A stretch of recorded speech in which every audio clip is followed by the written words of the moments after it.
The train headed for Sunset City will be departing soon.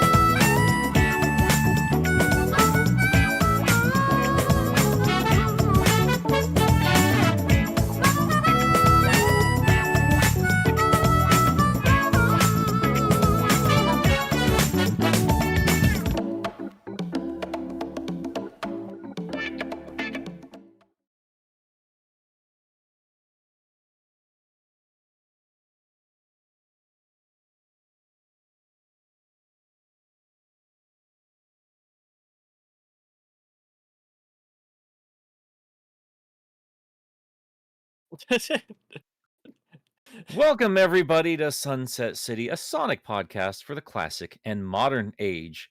We have Channel Pup. Yellow. Wayne is boss. I do be here, do be bossin'. Suris. Are we muted? No, that's referring to when I was trying to get rid of the tombstones. Fair enough. Yeah. He's busy eating the dogs. Oh, fair enough. Okay, God damn it. He's just putting tape There he around is. their snoots, you know. And Gilly's still dead. Yeah. Are we just eating Gilly at this point? Suppose. Don't Hey, ask listen, what's in the you weren't- burgers. You weren't supposed to talk about that. Don't ask questions And, you don't want the answers to. And for the last time, it's me, Nick. How you guys doing? How's everyone doing today? Coffee's starting to kick in, so Oh, well we'll get done. there. That's nice. I got a bunch of root beer and then realized that root beer is caffeine free, so it's not really a good morning drink. I don't think soda's a good Most morning soda's drink. it's not usually good anytime drink. Do you like teeth? Do you want to keep them? I mean, if you're having the sugar-free one, you should be okay. It is sugar free. There you Dude, go. most sugar-free stuff has shit in it that's worse for you than sugar. You can just drink as much of it as you want, Suris. Don't let the government tell you otherwise. I'm gonna come over there just with a wooden spoon. Okay. And You're gonna bake him a cake or then something? Do what? Like, what are you gonna do? Make it so that my pasta doesn't boil over? Thank you, young man. All right. So before we get into, because we have like a lot of talking to do when it comes to Sonic Frontiers, that new DLC finally dropped. We do need to address the elephant in the room, because I'm sure you guys saw on Twitter a lot of announcements of people leaving this and that and the other. So we need to just kind of lay things out for everybody. And I apologize if any of this is a bit too behind the curtain for anything. Yeah, there was a bit of a squabble. Like nothing. I had people messaging me asking if like any of us were canceled or anything like that. It's nothing like that. There's just like a squabble amongst bros, and It's Gilly. Gilly That- did it. that's usually how. No, God.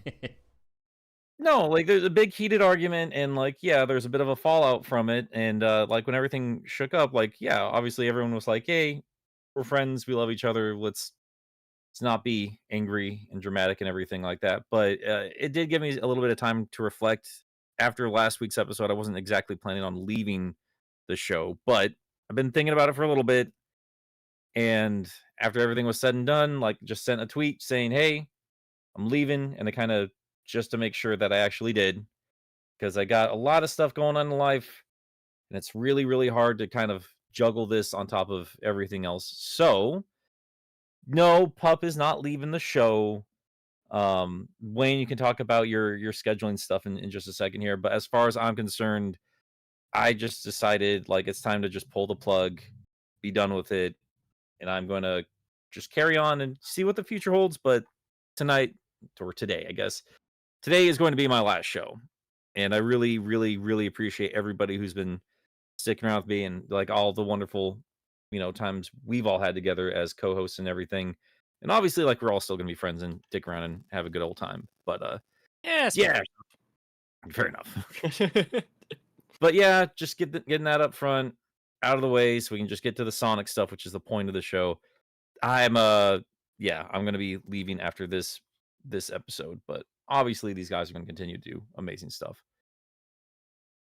Yeah, so Yeah. basically, to clear up any confusion, this is not necessarily like the final episode. Like we're probably going to take a little break after this one to figure out what the best next move is, because yeah, there's also other stuff going on as well. Wayne, you've got your own plans as well, haven't you, man? I'm probably going to be taking a little bit of a step back, at least to some degree. I'm not leaving the show entirely, but I probably won't be able to be here for the weekly show, for the weekly podcast. I want to be able to help out with some side stuff, and maybe, if anything, that might help add to what we can do as a group. I just may not be part of the main cast from week to week. Scheduling stuff and everything like that. I mean, listen, I'm the reason that this has been a Monday thing for a while now, which hasn't been easier for the show, and it hasn't been easier for me. And it's just I got too much going on in the back end to be able to keep up with it. Yeah. It's completely understandable. Adult life is kind of garbage sometimes. But we are all still the best of friends for anyone that's worried. Like that, we're gonna be getting super chats, and then I was already like, "Hey, you guys can just have mine." We're gonna get so many nice Yeah. super chats. Jesus Christ. Okay, well, have we all managed to play through the entirety of Update 3? Pretty much. I mean, not every single little thing, but yeah, I beat the game last night. Okay. And Wayne, I know you have too. All right, so I've beaten it twice, yeah. I've beat it twice too. Yeah. Yeah, I did like Yeah, a full not totally finished, but pretty close. I did like a full playthrough last night in one sitting, managed to get it done in about 4 hours, which is crazy to think that DLC is longer than Sonic Forces. It's a lot easier on a second playthrough, like once you know what Definitely. you're doing. Yeah. It definitely I've only done the first playthrough, and because it was starting to get really, really late, or rather early, I did do most of it in easy mode. I did Tower 1 and Tower 2 in normal mode, and then I just went, okay, no. I'm clicking the easy button. I mean, I have to. is it worth us asking, like, is this a spoiler cast effectively? Are we gonna talk spoilers in half. this one? Back half. Back Back half. half, Okay. Back half will have some. So I guess Yeah, 'cause- first half 'cause we'll just I talk got- about I things got like to talk about the playable characters, kind of, I guess, the towers, and in the back half we can talk about the finale. Would you reckon that would work?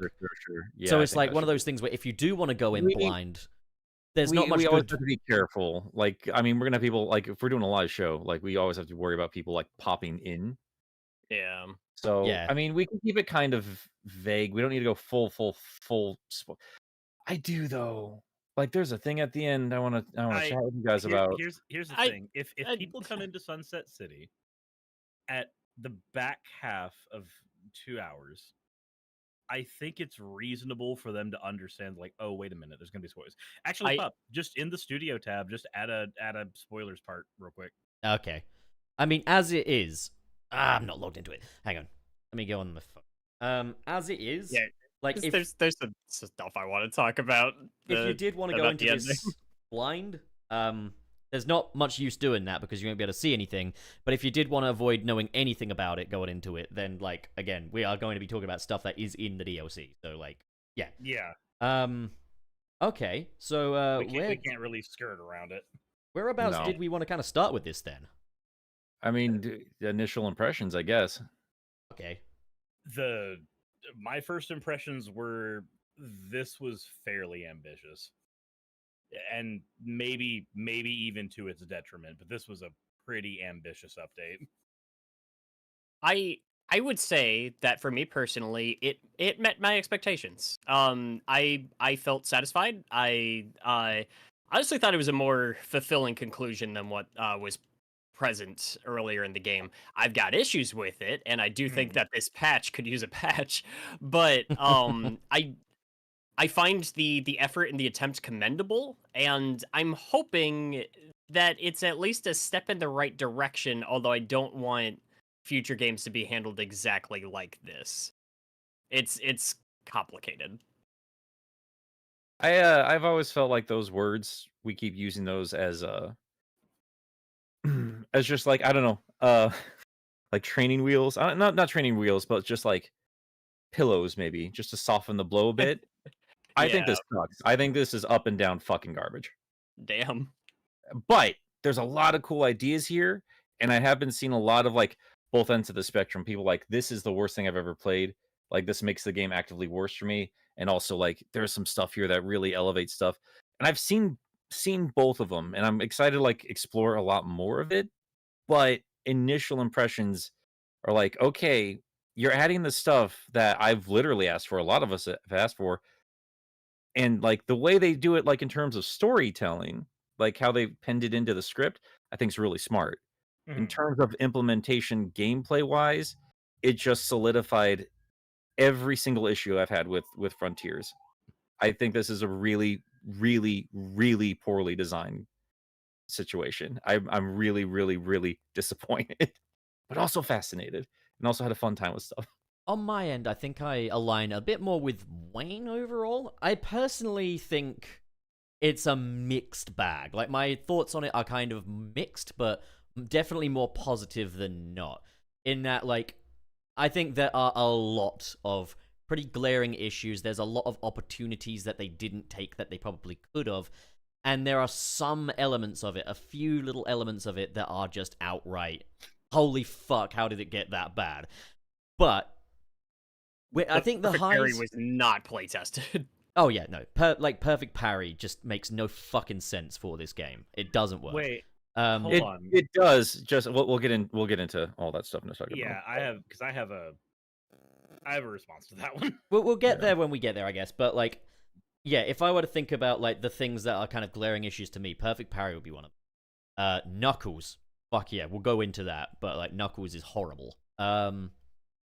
I think we can kind of hit down the We can the talk about the issues with characters. each of the each. So I guess the game pits you out with Amy first. Well, I wanted to Those are- say that overall, I like what we have here. I just think there's a lot of very clear issues with it. Yeah, no, I think if we start with the first character that they actually give you for the extra playthrough stuff, Amy, there's a very, very confusing bit in the beginning of the game which frustrated me until I figured out what I needed to do. When they present you with that, because when you play as Amy first, they present you with that very first challenge where it's like, hey, there's these pillars here, and I thought, oh, okay, this is going to teach me how to use Amy's movement so that I can move around the world better. That would make sense. No, Right. no, they want you to fuck off. They want you to talk to a Coco, get your skill points, get your Psy loop, and then come back maybe later sometime. You need to level up before the. You need to like go around and mess around to find experience before and level up before the characters are playable. I think Yeah, yeah, and- I don't like that.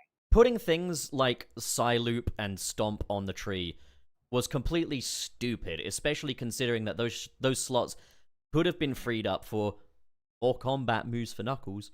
But we'll get there when we get there. I personally think when I saw the skill trees for the characters, like, oh, cool, they have skill trees. These aren't just going to be uber simplified gameplay styles or copy pastes of Sonic. So I was quite happy to see that. But then I was like, oh my god, so much of this is just the basics. Like, why? They should have at least started off with one combat move. They should have at least started off with the Psy loop, or, you know, it's... Well, and Okay. it's weird that they gave us the combat stuff in the tree, and then they decided that they wanted to populate the world with damn near zero enemies. But the enemies that are congratulations, there No, are like, so here's the difficult that thing. even Sonic struggles. There shouldn't be skill trees in this game. There Yeah. shouldn't be. None. Zero. None. Like, this was asinine. Like, I was so fucking furious. Like, you have to unlock a punch. That just tells me we just need an excuse to use skill trees. And then what do? Do you get it by punching enemies? Do you get it by attacking anybody? No, you get a No. fucking Coco. You don't even need to punch because you can't punch anything. They had that stupid trailer showing Knuckles punching enemies. You will get your ass kicked if you do that. It's insane. You have to go track down Coco to get a bunch of experience at once and then unlock it. It's You know, The other thing is, though, you so level them up. bad. You level them up so you can do what? So you can have a chance at fighting these fucking ultra difficulty guardians that are dotted around the map. Dude, fuck Which- the new Guardians. God damn. The They Guardians take forever. Also, Yeah. no one has any iframes. Okay, I can kind of understand it with Sonic because he's zippy, he's quick, you can get away quickly, you can get yourself some rings and stuff, and usually on the other islands their attacks are a little slower, a little clumsier, giving you a little bit of time. It's designed around it. But in this island, no one has any invincibility frames, meaning that you can just get pummeled while you're on the ground, and when you have like 400 rings, you can basically just get instant deathed. And that was very frustrating. I'm gonna, you know what? Hang on. Like I keep seeing people calling this Kaizo. Kaizo is built around solid mechanics. I'm sorry, but this is built on a unsteady frame. This is not Kaizo. This is hard mode for a janky game that requires you to learn the jank. Kaizo is made for the mastery of controls. The challenge comes from you having to master them and to learn them. Final Horizon is difficult because the mechanics don't fucking work half the time. This is why these dark characters are gone for 17 years. If this was released in 2006, this I would have been that issue with Sonic. decimated. This would have been demolished by gamers in 2006. It is I'm embarrassed like how desperate we've become as a fan base, and just like where AAA gaming is right now, where this is acceptable. It's insane to me. Where Knuckles is concerned, when I was playing as him, I was not thinking of like Sonic Adventure. I was wishing I was thinking of Sonic Adventure, but I was actually thinking of Sonic 06. You know what? That's the thing. Here's the thing. Webster's in our chat. He just released a great video because like he just played it for a couple hours and explained, this is why I'm done with it. And I didn't get that mad at it. Like I definitely had some fun, which we'll talk about. There are some stuff in the towers I don't mind. But he said something while I was streaming the game on Twitch that first night that has just stuck with me, and it just made the most sense in the world to me. Like I've been trying to be polite in terms of like trying to compare it on its own terms and understanding, because I've said it in my own video, like I have my own expectations on terms of what this game is going to be. Like if they just started doing I was gonna say, like you can tell right away if this was like, oh, we always intended to have these characters versus, oh, we just listened to the fans and now we're adding them after the fact. That's something and I was saying. Very obvious. Yeah, this is very obvious. This is after the fact. This feels. Sorry, go on. Well, this is the thing that Webster said to me, and just really completely, like, oh shit, that's why. That's why. He just casually said while he was streaming, like, you know, like I could go years without touching Sonic Adventure, and I could pick it up just fine. But like I've picked up Frontiers 3 times, and I have to relearn every single time. I'm like, oh shit. And that's my issue with like because I was talking to you, Nick, the other day about just like I feel like scale is an issue. And I understand why there are skill trees. I understand why there's so many goddamn collectibles, and it's like everything is a scavenger hunt, and because of the way that Sonic is formatted, you blitz through the main content so quickly that they have to pad it all out for it to feel like a larger game, because that's what the industry demands now. That's why everything feels as bloated and tedious as it does. And it's sad to me that my impression of Frontiers, because I'm working on a video for Final Horizon, and I was listening back on my video for the main game, just kind of like remember like what my original notes were and like kind of compare how I felt then versus now. And I don't feel as positive about this game as a whole now as I used to. Yeah, I don't either. That kind of sucks, which is weird because like I just and I'm down the first person to say this. Like this feels like a game that was made for people who have touched nothing but this game for the past year. But, yeah, and those are the people on Twitter that are enjoying this the most, where they're just like, yeah, well, this DLC was made for the people that love this game and have mastered it and poured hundreds of hours. And I said, no, this DLC was made for people who weren't satisfied by the subpar ending of the original. Like, it's cool if you want to add. It's cool if you want to add some challenge. Easy mode is fun. It's not as easy as the original story was. It's actually got a little bit going on, and I actually felt compelled and engaged throughout most of my playthrough. But I spent most of my time on hard mode because that's what I played the original game on, and the difficulty modes mean entirely different things between the main campaign and this extra ending. Oh yeah. Yeah. Like I think the hardest part of the main game on hard mode is probably easier than the easiest part of Final Horizon on easy mode. Oh, Well, absolutely. and there is a thing that they did with the modes in the last update, not this one, that did carry over, thankfully, for some of the extra challenges they did here. In the last update, they made it to where the difference between hard mode and easy mode on Rhea Island is whether or not there are a bunch of balloons and springs to navigate you through it. And a little Whereas- bit more time on that perfect parry, which we will have to talk about soon. Yeah, well, no, I'm saying the last update, not this one. And Okay. so in this update with the trial challenges, the trial towers, they've done the same thing they did with the retrofixed Rhea Island, where if you're in easy mode, there's a bunch of like easy nav stuff around for you, which is great. But there's I think it was Island 2, not Island 2, but Tower 2 of this update, where I ran into an issue, and I don't know if you guys encountered the same one.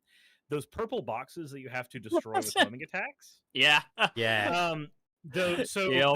Those little pathways that the purple boxes are on, that they are not your only way to navigate. I did manage to do that with spin dashes and boosts, but they are the only way to easily navigate that section, and once they're destroyed, they're gone forever. Yeah, But if they're you the play only an way to navigate that section while it actually feels like a real game made by people. Yeah, otherwise it just feels like a bad Mario Maker level. Yeah, it's like Um, doing a tightrope walk as Sonic the Hedgehog. You know Yeah. what's fun in Sonic Adventure 1? I went back to replay a bit of that to gather footage, and I was playing Emerald Coast, and that game is kind of enjoyable to break, in the sense that you can skip entire portions of it by using your spin dash well and everything like that. That said, the level is actually pretty fun to play on as normal. When you're not skipping parts of it. It's fun to break it for the sake of like speeding past it and like breaking your original time, not to finish it at all. But yeah, you know why that is, though? Because the way that Adventure is designed, the way that his mechanics are set, you are supposed to take in that environment Yeah. and then strategize around that. Versus this was built off. This is not a foundation. This is breaking apart the boost formula and trying to force it into something it was never built for. And despite the problems that arise from that, it is still fun despite itself, because it is still Sonic. And I again, like the problem I've complained about 1,000 times is like so much of this environment does not have Sonic in mind. It really doesn't. Like the spin dash, as I'm learning, like it's just pushing more and more towards what I've always wanted from 3D Sonic. And I think this is a boost game trying to be an adventure game. And I think that DLC just keeps confirming that to me. Like I keep seeing like all these tweaks and stuff like going towards like maybe you guys should have just started with an adventure formula instead as of opposed to starting with boost and trying to like retrofit it. because like Yeah. the best parts of the for me, like the best parts I've had in terms of like gameplay, when I am like actually forcing myself to have a, that first tower, I got problems here and there, but like it's at its best when it's as precise as possible, which is the point of boost. But like you can't open up and really like get that creative when it's at its most challenging.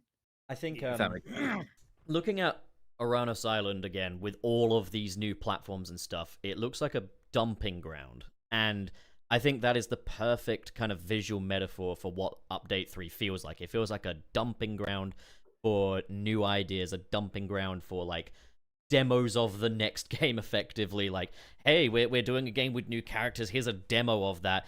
It feels like Sega have basically taken a little box, put a demo for the next game in it, put a new ending for this game in it, a bunch of fan requests, and rather than like implement it carefully, they just took Sonic Frontiers and just chucked the box at it full pelt.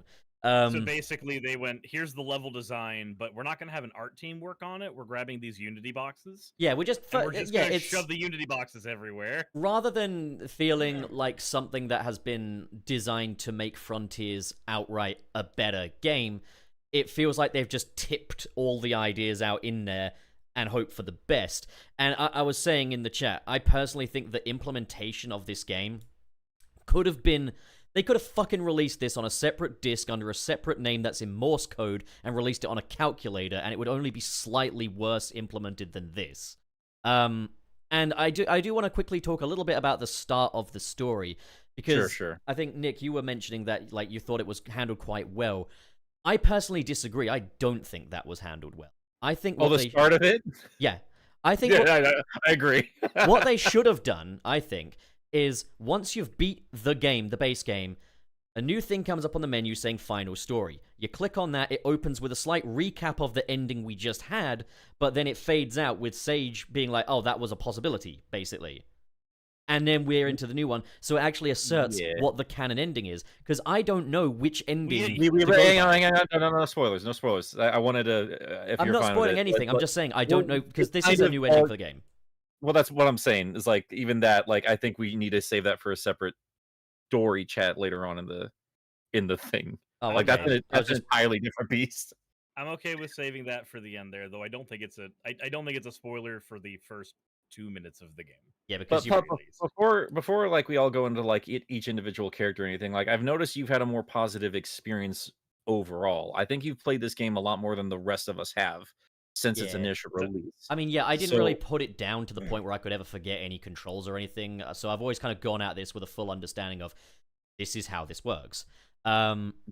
And, okay, so part of the reason why I had a more positive experience is, I will say this, combat aside, just based on traversal, platforming mechanics and stuff like that, I loved playing as Amy and Tails. I think, you know, if this weren't a combat-centric game, these would be perfectly adequate playstyles. I don't think they should have locked so much behind a skill tree, but they're adequate as far as I'm concerned. I especially really like Amy. I'm not sure why they've taken so much away from the Pico Hammer. Like, her main attacks are throwing cards at people. Like, the girl has a hammer. She's got the hammer jump, but she now does it with the cards, which is weird. Yeah, strange. Tails, I also just enjoy playing as. Again, combat, he sucks. I think the main thing is here, those guardians out there roaming Oranos Island are designed for you to go in there and do combos and the special attacks, do your loop kick, your spin slash, all that. And these characters don't have anything that's equivalent to that. They just have basic 1-2 punch. Even fucking Knuckles. And I'll get to Knuckles. I will get to fucking Knuckles. Fuck that guy. But, I'll say this. With Tails, there's a lot of exploits. There's a lot of ways you can avoid doing those platform challenges. There was one instance where it was like, I went up to get like, not an emerald, but one of those little Cocoa tech things. And then the next one was on a platform further away, but it was below me. So I was like, okay, I'm going to fly over to that and not bother with that platforming section. I'm going to do this overhead. I honestly like that kind of stuff. You could call it game breaking, but I like the fact that that was present in Sonic Adventure as well. Yeah, I mean, fine. I like being That's what rewarded I'm for thinking talking outside about, the though. box. Yeah, like I was- that's kind of what I want from my open world Sonic game, is like, hey, there's a way to do it, or there's this and this way. And I don't think Yeah. anything good about Frontiers outside of maybe even maybe the spin dash. I don't think anything here that's been like really fun was intentional.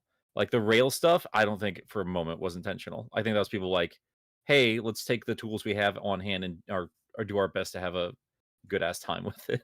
Tails I think it's the should same with not. Tails. Tails shouldn't have access to the infinite boost because obviously you can unlock his tornado, and if you just get the that's infinite great. boost thing, Yeah. like there's exploits, there's thinking outside the box, and then there's fuck it, I'm gonna just get the tornado and go. Yeah, then there's the Banjo-Kazooie flying with infinite feathers. I like having that at my disposal, I won't lie, but it's clearly not designed for this. Like, I definitely agree with you on that one. I like I like being able to use the tornado for flight because I'm a Sonic Adventure 2 fanboy. I like seeing Tails getting his mech again, even if the mech isn't doing anything in combat. Just him having access to it again feels good. yes. But and the idea of the mech has limited fuel, that idea appeals to me a lot. But the thing is, if I you do have the a- Infinity Psy loop, there's no longer a problem. There's no limited fuel. I have a question. Sorry, go on, yeah. Outside of it was a bipedal mech in Sonic Adventure 2. Why is it a bipedal mech when he uses it the way he does? Why doesn't it turn into a plane if he's just going to be flying around in it? I tell you what would be better if it just turned into a bipedal mech. Like, if it just literally turned into the SA2 playstyle with a toggle switch or something. If he's going to be flying around, why doesn't it turn into a fucking plane? Like, why does it have a transformation mode at all anyway? Fan service, Because in it. it's nostalgia. But Fuck no, nostalgia. I'm sick of it. well, no, so- Wayne. it's Fuck so nostalgia. If it's Green Hill, every other nostalgia's fine though. It's nostalgia that's good, but if it's the Pico Pico hammer, we can't have that. No. There's a lot of, and I kind of wanted to see how we felt about just kind of going around table character by character and saying how everybody felt about each. Can we start with Amy then? I was gonna Fucking start with Amy, because I'm like, did people not like the hammer? Like, what was the issue with the hammer? Like, why is it all I'm tired of denying how mad I am about Amy this year. Sick of it. I hate her in Origins. I hate her here. I hate it. Give me my hammer. Give me my damn hammer. Fuck is the hammer? What is so goddamn interesting about the fortune cards? Nothing. It's very much an overcorrection. Like, because I remember, like, about a year ago, I was like, well, actually more than a year ago, I was like, God, it's so funny, isn't it? How, like, in the manuals and stuff, they're like, oh, she likes tarot cards, and there's absolutely fuck all evidence of that in the games. Now it's everywhere. Now it's all she fucking does. And if they want to kind of assert Amy as a magic user, that's kind of cool, but I think you need to do more with it than, I'm going to consult the cards, lend me your insight. My thing is like, okay, so in Origins and then in one moment in Frontiers, there's like, it makes sense for a second, where it's just like, oh, at the beginning of CD in Origins, we see her using the cards to kind of predict, that's just canon, that had to be there. Or her in Final Horizon is like using them as a means to determine her next step forward. I'm fine with that. That makes sense. Oh God, yeah, no. I was thinking that about, like, this is the thing, is Sonic doesn't go "I" when he jumps, does he? He doesn't go when he jumps. So why is Amy going Speaking of it, real quick tangent though, every time I hear him make a voice when he just does, Roger does his weird creepy, it's always when I'm about to die. I just love what a chuckle fuck Sonic is in the face of, like, pain. He sounds even older in the fucking nails. I'm gonna be honest. I didn't. So I know the tarot cards thing problem, but the voice acting for Amy, even the ha every single time she jumps, I don't hate it. I actually really don't hate it. I don't hate that either. You listen to weeb music openly. I'm not gonna reveal what this is or where this is, but there's a point in the game where Tails goes, "Da." It's just so fucking funny. I thought he said die. Like, I legit, he shows up, he looks forward, and I could have sworn he says die. I wish he and did. It would be better than Jesus Christ. It'd be better than da. It's like this It's game. the fucking this game. It's the fucking Optimus Prime thing. I'm just expecting Tails in the next game to, like, after he goes on his little soul searching journey, he's gonna show up and, like, he's fighting Eggman, and he's just gonna be like, "Give me your face." You just see like Omega just kind of starts side eyeing him, like, bro, that's maybe a smidge too far. I tell you what, Cricket, though, you're the worst. I put stuff in front of the door and she still moved it all aside to get in here. Good. Anyway, she's a very smart dog. Good Cricket. She's somehow smart and stupid. Uses her smarts to be stupid. I'm getting mad. Let's complain about Tails mech in SA2. I will. It plays worse than Tails. Fuck that mech. Someone has to say it. You guys are too nostalgic for shitty mechs. I hate it. Mech was fun. Mech was fucking fun. You got to do a Mech and March Madness. Gamma had Tails' the only. Gamma had the only good mech stages in SA1 or 2. It's all automated shit, Wayne. It's all automated shit. You guys just like the ending. Just like the ending. Oh, what, Gamma? Yes! Don't you speak for me. I fucking love those stages. Of course you do. Also, his theme music is fucking amazing. You animal. His music's so good. Okay, so I love his music. Stages as well. On a whole, if if this wasn't partly a combat game, I would rate Amy very highly. I still, yeah, I do. For traversal, she's fun as fuck. Yeah. Oh yeah.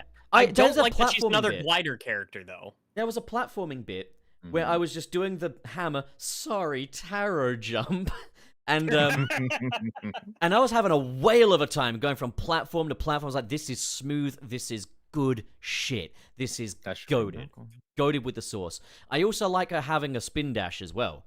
Like that was good. Adding a homing attack for her, good shit. I like that the spin dash is actually on the trees for the characters instead of like how it is with Sonic. Yeah, it should have been the Just case. saying. Like that's the thing is, if you hadn't unlocked the spin dash for this, it's like, everyone has a spin dash but Sonic. But yeah, I've heard that you can just get the spin dash if you like go into this DLC without it. Is that can that be confirmed by anybody? I have no idea because I unlocked the spin dash before going into the DLC. I want to know what it's like doing a full like clean playthrough, playing through the whole game normally, and then just switching over to another story once you get to the final island. So Okay, you know what? Actually, I got another issue. Oh no way. Yeah. The fact that this exists once you reach the final island means you have to scale those towers twice, and it already felt tedious the first time. I thought they were a piece of piss on Raya Island. Like they were very easy on Raya Island. They're easy. They are easy. That's not the problem. They're not fun. They're tedious and they take too long. They're easy, but they're long-winded. They're bad for the pacing in a moment of the game where the tension should be ramping up, not spending like a fucking half hour going up these boring ass towers only for you to now have to go around and go all of them again, only this time the physics sometimes just want to fuck you over and not let you actually get up them. I think that's a perfectly fair point, but I'm starting to like this DLC less the more we talk about it. I think you're making a fair point, but I'm just gonna say I actually really like the towers on Raya Island. They were like my second favorite part of the game.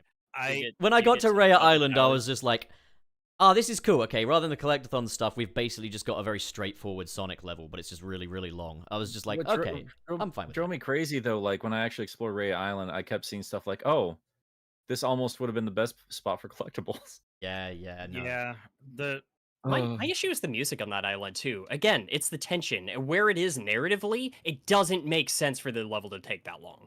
It's like going to the final fight with Ganondorf at the end of Ocarina of Time, but you're gonna have to spend 30 minutes in the fishing hole trying to get the Hylian Roach before you go.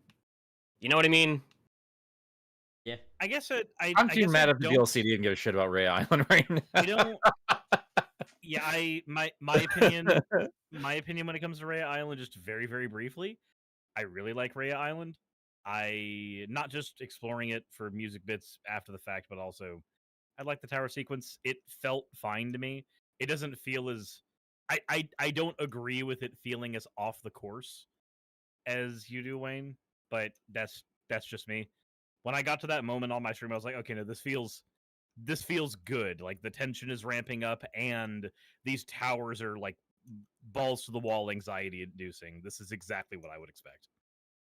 I think that at least for the narrative focus of the moment, especially since every cutscene is making Sonic limp between every fucking step in that moment, having him go through as many of those towers and having them take as long as they do was bad.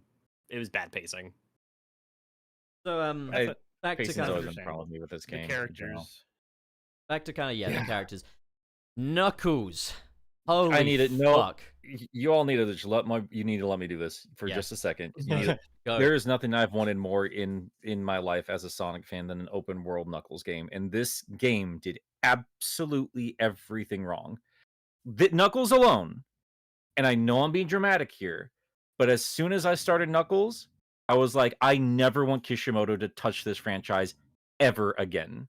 I want Izuka fired. I want Kishimoto shit canned. I want these idiots off of this franchise. I went from like, oh, this is a good direction to these guys are idiots. They don't know what the hell they're doing, and I was so mad. I was beyond mad. So like they released a trailer where they like tease like the different characters and they show Knuckles fighting robots. You cannot do that in this game. You can't do any of that. You will get your ass handed to you every single time, no matter what you do. And it drives me absolutely crazy. And then that fucking glide. We have a startup animation, which has an exploitable glitch exactly like Sonic Boom. Insane to me. But it's fine, whatever. And outside of that, like Stevie and I were talking about it, and she described it best. Like, she put it on Twitter. She just showed a picture of a bus fall like on an icy road falling into a ditch. It's like that's what Knuckles feels like. And I was talking to her like while I was playing it, I was yelling just like, how did they add ice physics to the air? It's driving me crazy. This is offensive to me. When Knuckles, Tails too, like this is all Sonic 3 Knuckles. When they finally give you like the Tails like flight and they let Knuckles like explore, like it opened up the possibility for what a Sonic game can be. And since Adventure, like I remember even like when going into Adventure, like, hey, how are they gonna handle Knuckles? Because he's so freeform and there's so much liberty to what he can do in terms of exploring and traversal and everything that they had to cage him in specifically. My big problem with Adventure was like the objectives on hand, not how he played, as opposed to this where it's like now we can freely open up and do something about it. He's not only more restricted than ever, he plays like shit. And I looked back at everyone else and I was like, why are they even here? Who cares? Like you're just here and people are only okay with it if it's like it's acceptable, it doesn't offend me, or I don't know. Like to me, I was wondering if like Sonic team is once again just trying to boost up Sonic because all they do is like, ow, the corruption burned me. Sonic's dealing with that. He's such a tough boy. And I felt like all the gameplay was like, wow, doesn't Sonic play so much better than everybody? Sure does. Sure fucking does. How did they manage to make Amy feel better as a gliding character than Knuckles? Than Knuckles does? The thing is, I'm going to go one further. I agree with everything you're saying about the gliding. I think climbing is even fucking worse. Knuckles has two defining attributes. Since his fucking debut, he glides and he climbs walls. He also punches things, and he can't do that for shit in this game either.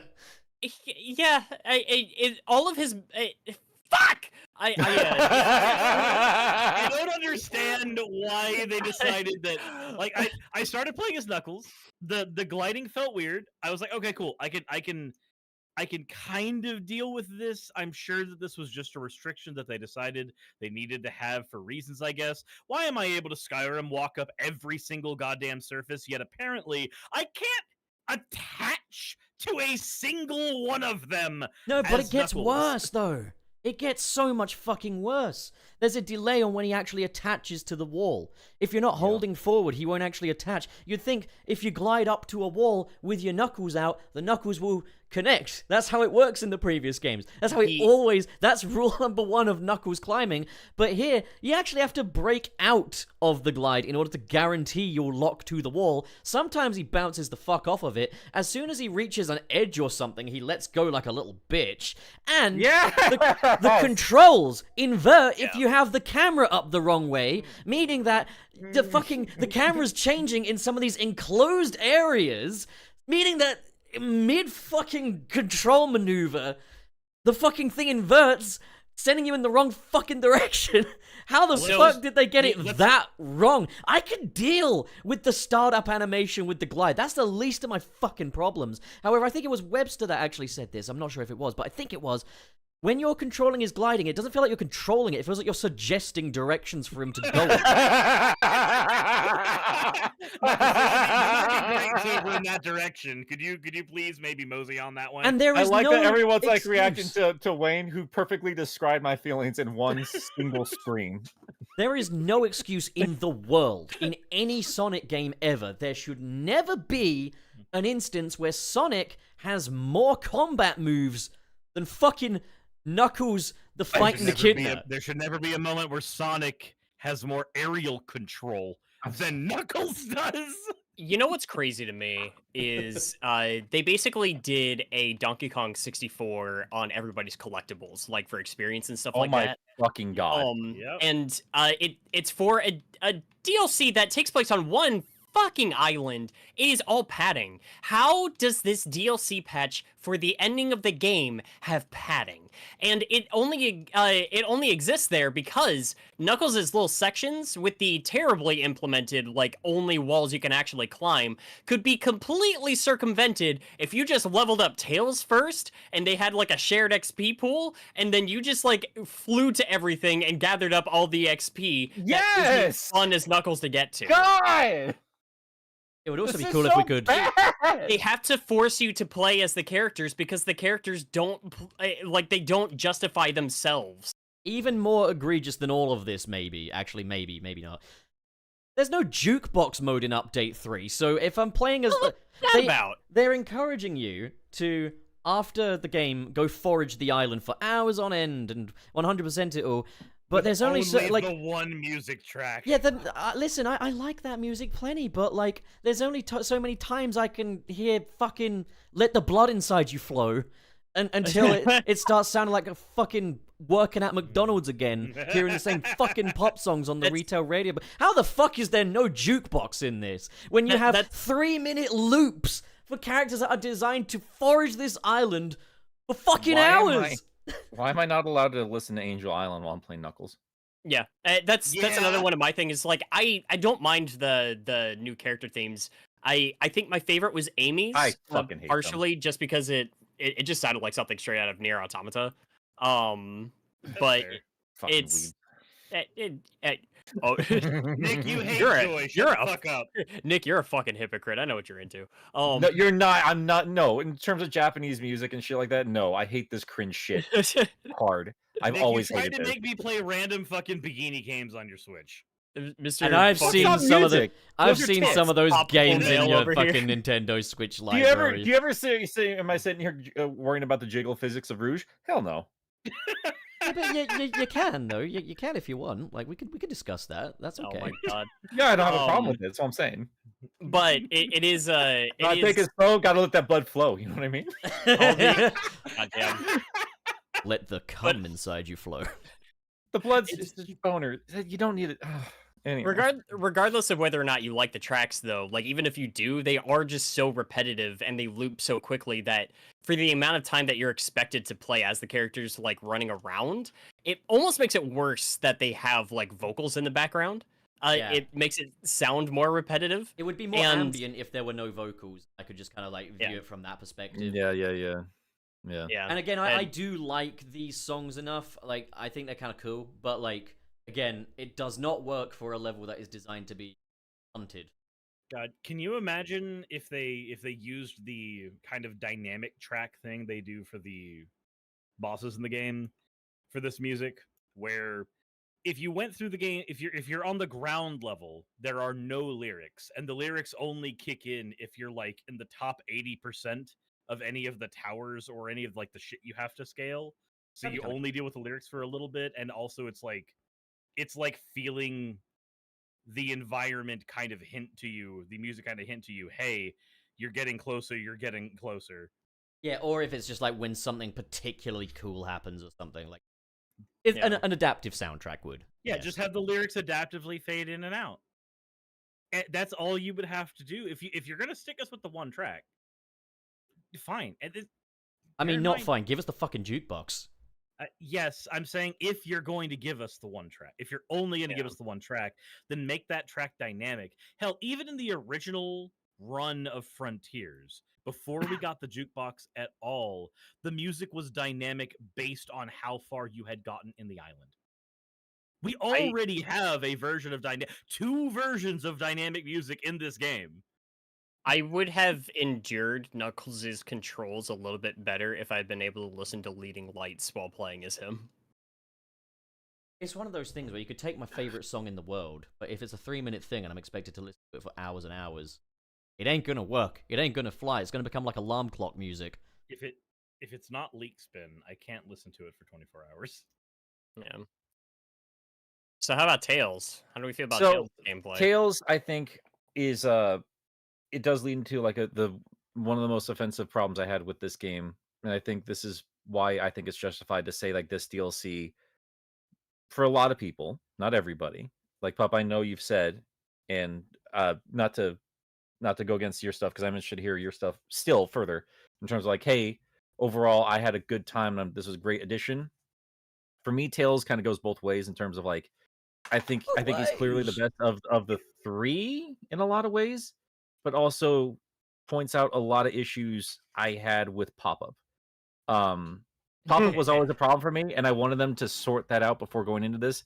But Yeah. not only is it still here, it is far worse. And not just it because is, there's but- new stuff, but give two examples here. For Sonic, like a lot of the opening map puzzles, like they're a lot more challenging this time around. One of them, you just have 5 seconds to get from point A to point B to jump onto a platform. Mhm. The first time I tried that was the first time in a long time where like I just blasted forward and I lost because suddenly there were blocks in front of me out of Yeah. nowhere in But- that short but little Nick, spot there. the- Like you gotta problem- be standing on them before they even show up. It's not pop-up though. It's the ancient's cloaking. I thing. was about to Have you fucking guys- say. have Why you are you guys putting? ever- We're gonna talk about we will talk about Flynn writing away problems. I want to talk about that story wise in Yeah, just I was a gonna little say bit. though, like it's like Sega were there at like Sega HQ or whatever, and like, we need someone to address the pop-in with this. People have been complaining about the pop-in. Get Ian on the phone rather than actually, getting one of the programmers to fix the fucking pop-in. Yes, and I'm gonna get very obnoxiously tired of that because like that's been his job for a very long time. This is why he's as talented as he is. But it's not a matter of like we built this world based on the lore that we've been cooking up. It's rather here's what we put together. Flynn, figure it out. Make some bullshit up about it. That's the You thing, guys, is they should be hiring him as a writer, but instead they're hiring him as a janitor. They even He's here to- justified he's here like to like plug leaks. dash pads. Yeah, that's exactly. But the pop-up issue again for Tails, especially when you unlock everything, like there are so many objectives now. Like I said, like all your level designs in the fucking air, except they don't generate any of the stuff that's in the air. So you can't fucking plan a route to whatever you're getting to. You just have to I don't know, level up Tails, fly towards it. There you go. And it only adds to the dissonance. Yeah. The sense that nothing there is its own environment. There's an environment, and then there's the justification for gameplay just kind of haphazardly dropped on top of it. I get that games in the Sonic series have had just random rails and platforms and stuff in the air before, but at least the way they were designed to some visual degree felt like they were part of the level and not just the one asset that gets recycled across every single Right. fucking island. Yeah. Rails in Adventure 2, when we first got them, were always like, these are the railings in the actual city and City Escape, or these are power lines in Final Rush. Like they're always something. Whereas here, they're Like just the kind of Sunset generated Overdrive philosophy towards platforming elements. They're in-universe objects rather than just being, Yeah. the things. And the thing is, it can kind of, as I said with the update to birthday mode, is that Sonic level design does tend to have a sense of literacy to it. You can read it based on, okay, I know that spring is red, so I jump on that. But like, there are still ways they could do that. Like, you could have umbrellas with the spring design spray painted onto it or something. Like, there are ways that you can work that level literacy in there. And there was almost like an attempt at it in that they made the springs all neon and pink and did that with the dash pads, but it doesn't look congruent with the rest of the level design. And these metal things, it looks, again, like metal assets taken from fucking Unreal 4 stuck into a flat grass map, effectively. Like, yeah, it's fucking amateur. And I think the reality is, when Mario Kishimoto referred to this as a global playtest, he wasn't fucking kidding around. And on one hand, you can see that in any way you can, but the ultimate objective thing is playtesters are paid workers. Playtesters don't pay for the game. No. You don't do a global playtest at like $60. It My- is. It's confusing to me that they decided to go with the route of generating infinitely more objects into the world when they know they have the pop-in issue, while not simultaneously doing anything to fix the pop-in issue. When we know that modders have gone in and fixed the pop-in in Frontiers already, so we both know it's possible, and know they exacerbated the problem, which is that's a confusing combination of things for a game dev studio to do. And we also mentioned that there's only 2 consoles in which this update is actually playable. Because It's not playable on Switch. Absolutely not. yeah, on Switch it's completely unplayable. Because like when you get to like one of the towers, the frame rate drops down to literal 5. And on Good PC, God. the Denuvo is just having sex with this game. Like, I've seen gameplay of a person on like a proper gaming PC that was running at like fucking 12 frames per second while they were inside the temple. I didn't have had- frame rate issues. I had Okay. no frame rate issues at all, and I played the game I played the game on my desktop PC, and I played it on my laptop afterwards, Okay. and I I will- had no frame rate problems. I will still say I do agree with Pup in the sense though that Duenvo is a fucking plague and that we gotta stop fucking shoving that into our games. Yeah, Denuvo needs to fuck off. That's also why I'm like, got some heat from very defensive Sonic fans. I'm just like very tired of what Sega does behind the scenes, because like I tweeted just about how like pissed I was that Sega is announcing like all of these layoffs the same day that the DLC 3 was dropping, just because they knew it'd be distracting. I had so many people being like, Sonic Team is a different thing. Like, nobody I'm complaining about is making those decisions. Like I don't know, like I'm like Sega. Wow, what was the point I was getting at here? Like in terms of Denuvo and everything, like they still do this shit. Like even like when they feel like they're doing like something nice from the community, like they removed it from Mania. Nice. It's in every other game since then though, and they just keep doing it and they just stop caring. I had someone telling me also like, the pop-in is Insta LOD's fault, and I'm like, it doesn't matter. Like Sega published the game, they can go to Insta LOD and be like, fix it. Yeah, like again, the baby fan gloves modders that have fixed people this. give to Sonic Team and Sega is it's a little embarrassing. We need to. I think as a community, we need to all come together and recognize that even for things that we love, especially for things that we love, because I may have seemed very negative towards this update for a lot of stuff in this update. I actually overall love this update. I do, and I love Frontiers. I think games in general, especially Sonic games, would be in a healthier spot if instead of accepting whatever random shit a company wants to throw at them, Sonic fans would accept that, hey, if you love something enough, it is okay. It is more merited to criticize it harder because you want it to succeed more. You don't have to use the baby gloves because you like it. The fact that you like it is the exact reason why you shouldn't be using the baby gloves. Well, actually, Gilly, I like pop-in, and I hope they bring it back. What? Why did I call you Gilly? You're Suris. I don't know. Why you call me Gilly. I think it's because I had that joke with Gilly at one stage when he was making fun of me for being like, "Oh, but the pop-in." I was like, "I get it, Gilly. You like pop-in." My thing is like a common rebuttal that a bunch of people keep like going back to is like, oh my god, Sonic fans, you're so ungrateful. They'll complain about everything. I'm happy that we got this update. Like, I'm happy that we got it at all. A lot of studios would not have fucking bothered. That does not mean it's immune from criticism. And another thing is, the problem is not so much just the content within this update. I think that this is actually really well done for what it is. That being said, I do think it really strongly highlights a major issue with the game at its core. And I think that it's more telling of how mismanaged the entire project was that an update like this ended up the way that it did. It would have been, this would have been the ideal scenario. Actually, no, the ideal scenario would have been if this had just been in the fucking base game to begin with. But again, that just goes to show, like, this has been a mismanagement thing. It's not just this update. The criticisms are not just alone to, oh, hey, we got like a free DLC to help wrap things up and address some criticisms. Like, again, that's cool. I appreciate that. The problem still stands, and it is only more widely highlighted because of this attempt to fix things that shit was broken. it's weird to I'm, me. I'm not gonna I'm not gonna give any of those kid gloves. This fucking sucks. They did a shit job.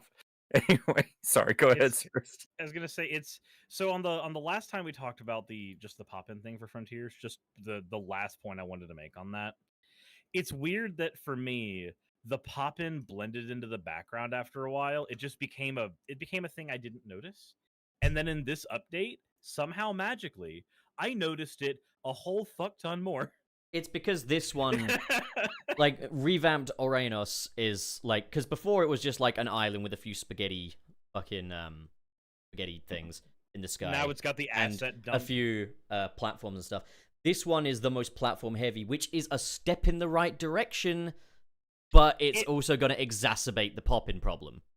I will say I have enjoyed, despite the pop-in, despite the Unity asset dump that is the level geometry, I have actually really enjoyed playing a Sonic game that understands, finally, for the first time in a while, that it is in fact a platforming game. Yeah, like, there's I a have lot. enjoyed that. There's a lot I here that don't I agree. think is a step in the right direction in that, like, they've gone a lot less hard with the automated elements this time, which does make it mean that you need to be more precise with things.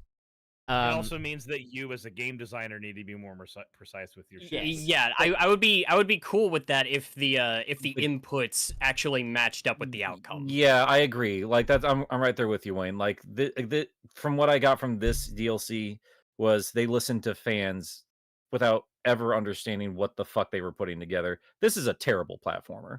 This is awful. There's no drop shadow. You have to fight the camera the whole time. You have to tweak with the fucking physics to make it work the way you want it to. And then it just demands that you do be as precise as fucking possible near the end there.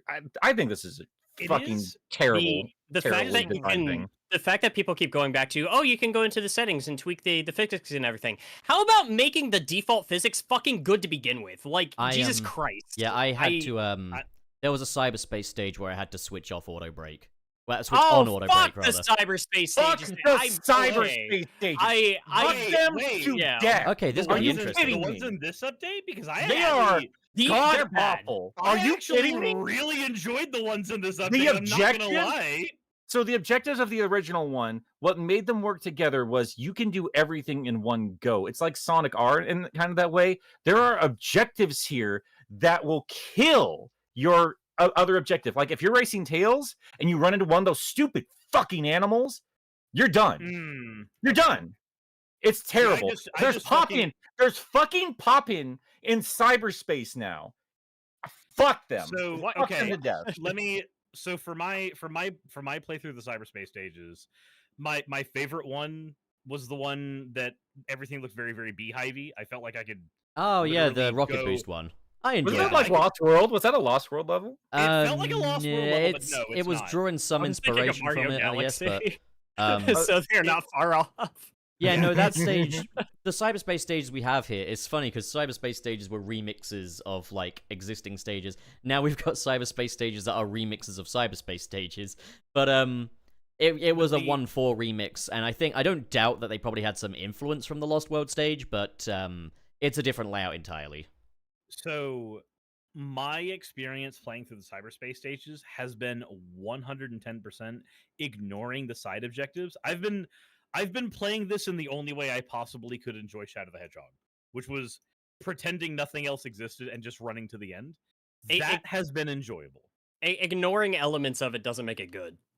Understandable. I I'm talking appreciate- just level design. I mean, like, I appreciate the nostalgia behind some of this, right? Like, some of it reminds me of, like, the Lost Chow from SA2, or, obviously, the race with Tails is just a reverse of Tails racing Sonic from SA1. Mm-hmm. Also holy acknowledges looking that dark reflection of Tails that you mentioned That's true. in Chaos Island, so that's kind of cool. That's very true.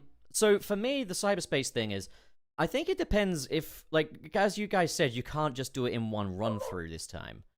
Yeah. I don't. Like, you cannot. I don't have an issue with that. As far as I don't think it has to be that way. It would. I don't know. I'm kind of okay with the idea of different purposes and stuff being in there, giving different reasons to revisit them and just explore every nook and cranny of these new stages. And I do like that they've opened them up a bit as well. I think having them all be in the sky makes them a little bit bottomless pit heavy, which I'm not fond of.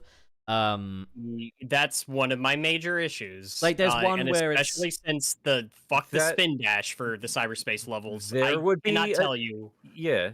I would how have a many different- times I got killed.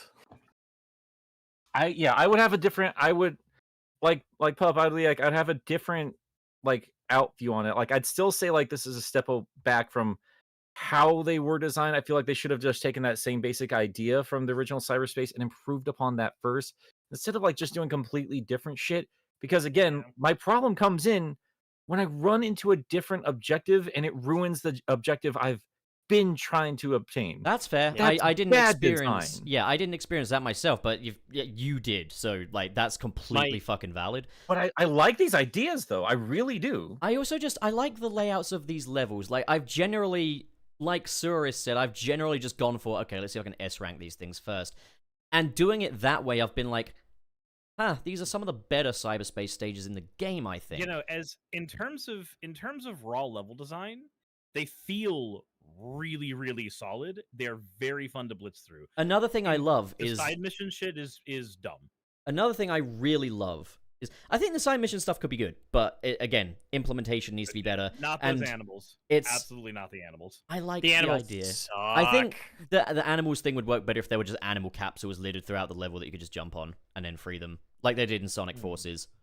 Like Yeah. they did in Sonic Forces. Now that's a fucking sentence. Like if they functioned in literally any fucking Sonic game before them. I still I'm still gonna push against a little bit. Like I don't know about the overall. Like I have to go through the rest of them. I've not completely beaten this, but the first one I unlocked was a chemical plant one, and I had no idea where I was going because the camera would just force itself onto like an upper path.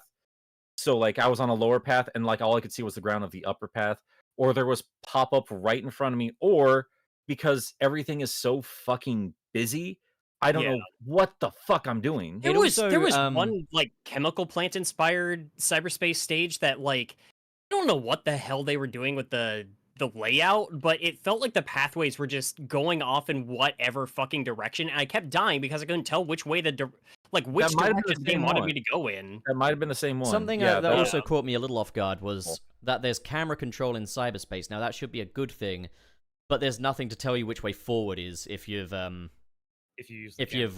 the camera.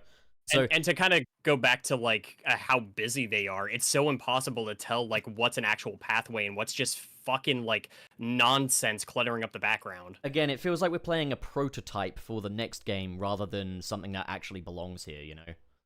And that's my problem. Ultimately, that is my problem. Like what I wanted from these updates was like, hey, and they did some of this. I think update 2 is still my favorite of the updates so far. But like my problem was like none of this feels like a finished game. It just feels like this was not even the beta testing. It feels like a proof of concept. Does And they this just feel kept very, adding like, more cutting room floor concepts. stuff? I just oh, and I'm with Stevie too. Feel gaslit by Twitter over this DLC. Yeah, I mean, yeah. Yeah, again, I still generally feel more positive, but there is one that was a complete pain in the cock, and this was the one where I had to turn auto brake back on because even though we kind of disagreed on it, Nick, like, you know me, I like having auto brake switched off. I like just pulling back on the analog stick to stop and stuff like that because that just feels more Sonic-y to me.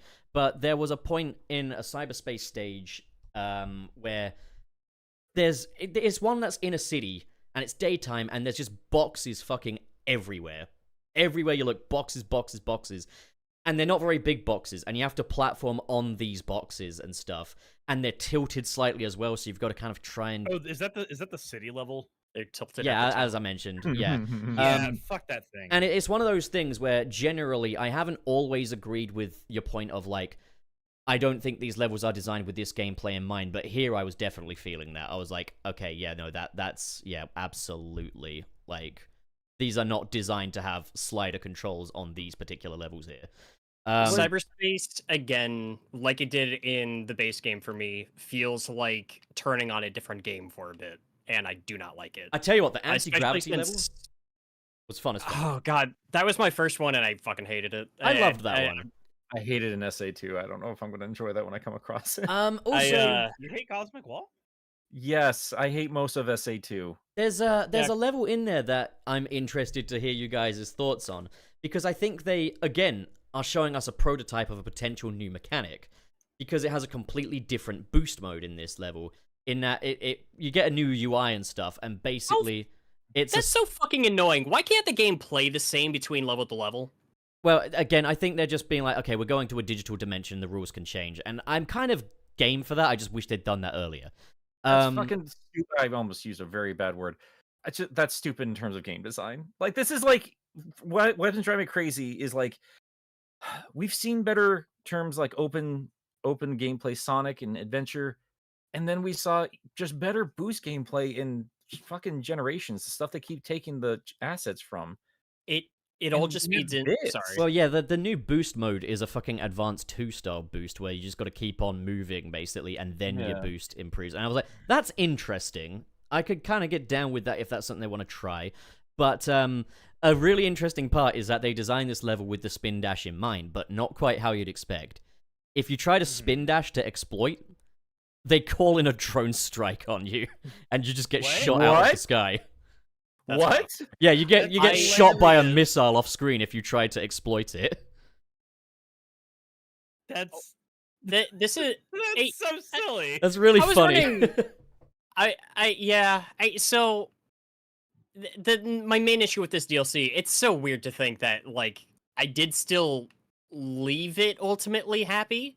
I do think over the course of this discussion I've liked it less. For me, there was one element that was carrying the whole thing. I would have been much more down about it if it weren't for this one element, and we'll get there when we get there. My main issue, and this existed in the base game, but it feels like it's gotten worse here. And it's from each cyberspace level. It's from cyberspace versus the main gameplay. It's from the fact that this is like a Sonic game that penalizes you for using the spin dash, which is one of the most iconic abilities in Sonic's arsenal since, the early days. It's all just one word, and it's dissonance. It is all dissonance. And I feel that so fucking much playing Frontiers. Yeah, there's a lot of like, what can we do here without really thinking what should we do with this gameplay. Yeah. I don't know if I feel the same way where the spin dash is concerned. Outside of like, here's a drone strike that ruins your ability to do spin dash exploits like you could do in every other game. What moments have you had where the spin dash has actually like felt that way? This is gonna sound really, really fucking petty.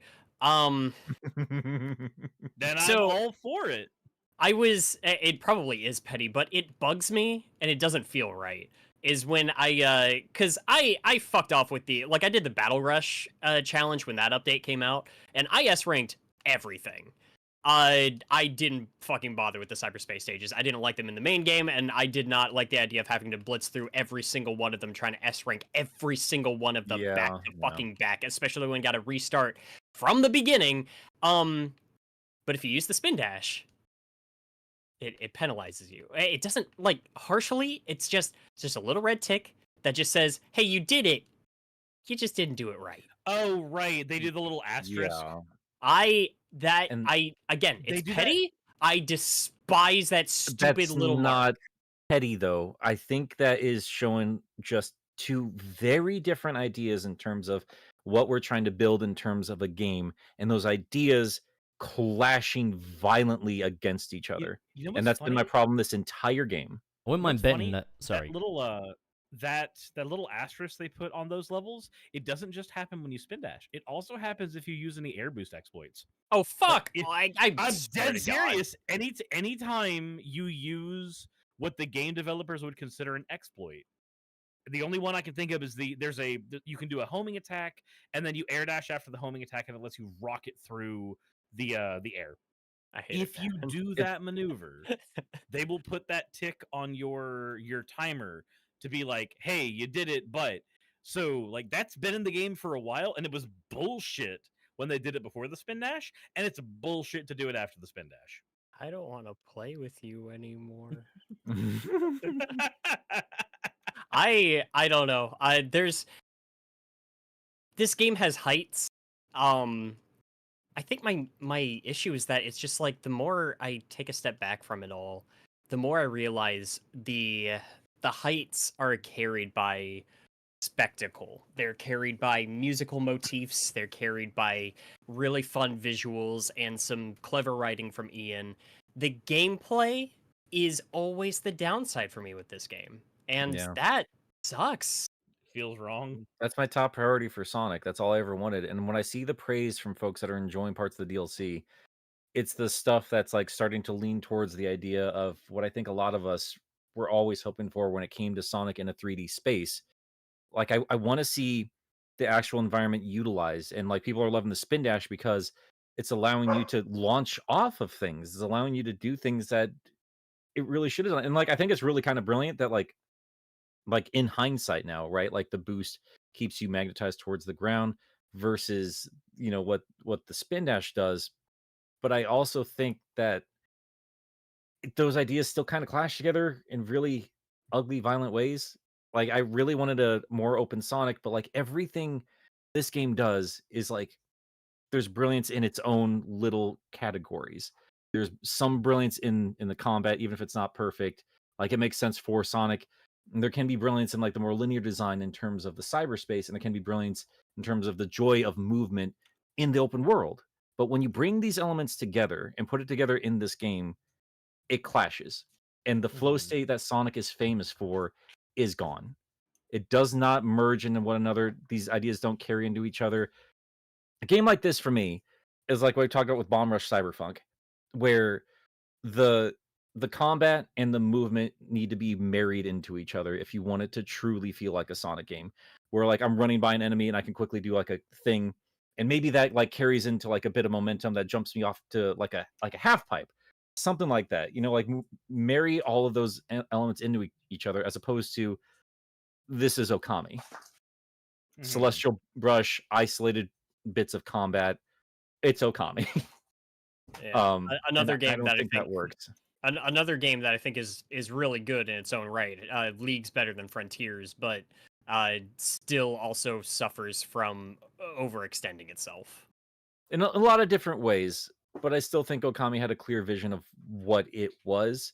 And the this- downsides are like what it just lasts too long more than anything else. and if anything, that clear, coherent vision is certainly something this game does not have in the slightest.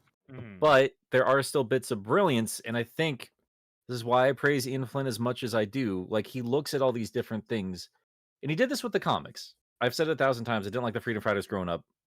Pup, you put a great way of describing it when you were kind of going through some of those stories, like the magic and myth of it all. Like that seems to be like a big grounded element of Mobius.